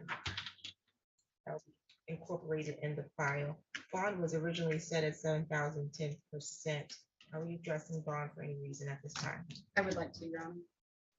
You may proceed. Thank you. I was made aware of a kite that the defendant sent indicating there was a solicitation to kidnap Ingham County 54A District Court Judge Kristen Simmons, the Livingston County Assistant Prosecutor that was assigned in that case, and every employee of the Michigan Attorney General evacuate the courtroom of Judge Kristen Simmons and call the bomb squad. Solicitation to kidnap Judge Kristen Simmons. Based on this conduct that he continues to do while incarcerated, and the fact he's just found bound over, I'd ask the court to increase the bond to $50,000 cash shirt.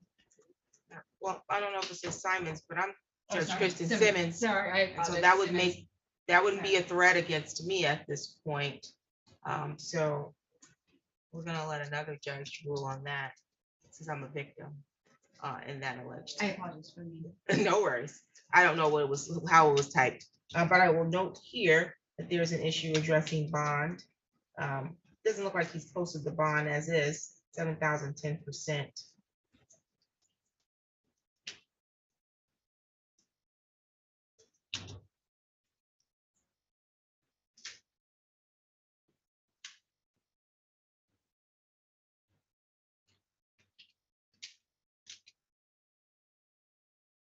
I'm not gonna amend the bond at this time. I think it's meaningful because he hasn't been able to post the bond as is.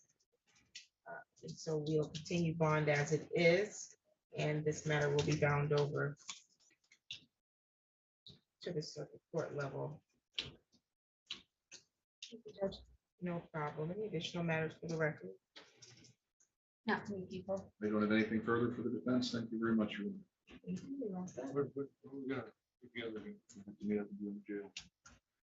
When you expect that to happen? A couple weeks. All right.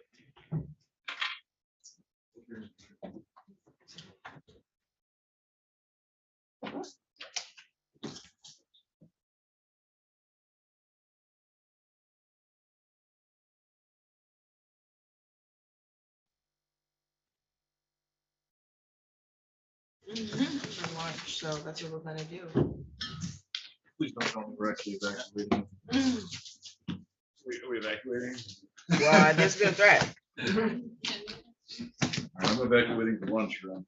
Good luck with that. But he found love. But he found love. Oh, God. He found love. How's love? Off the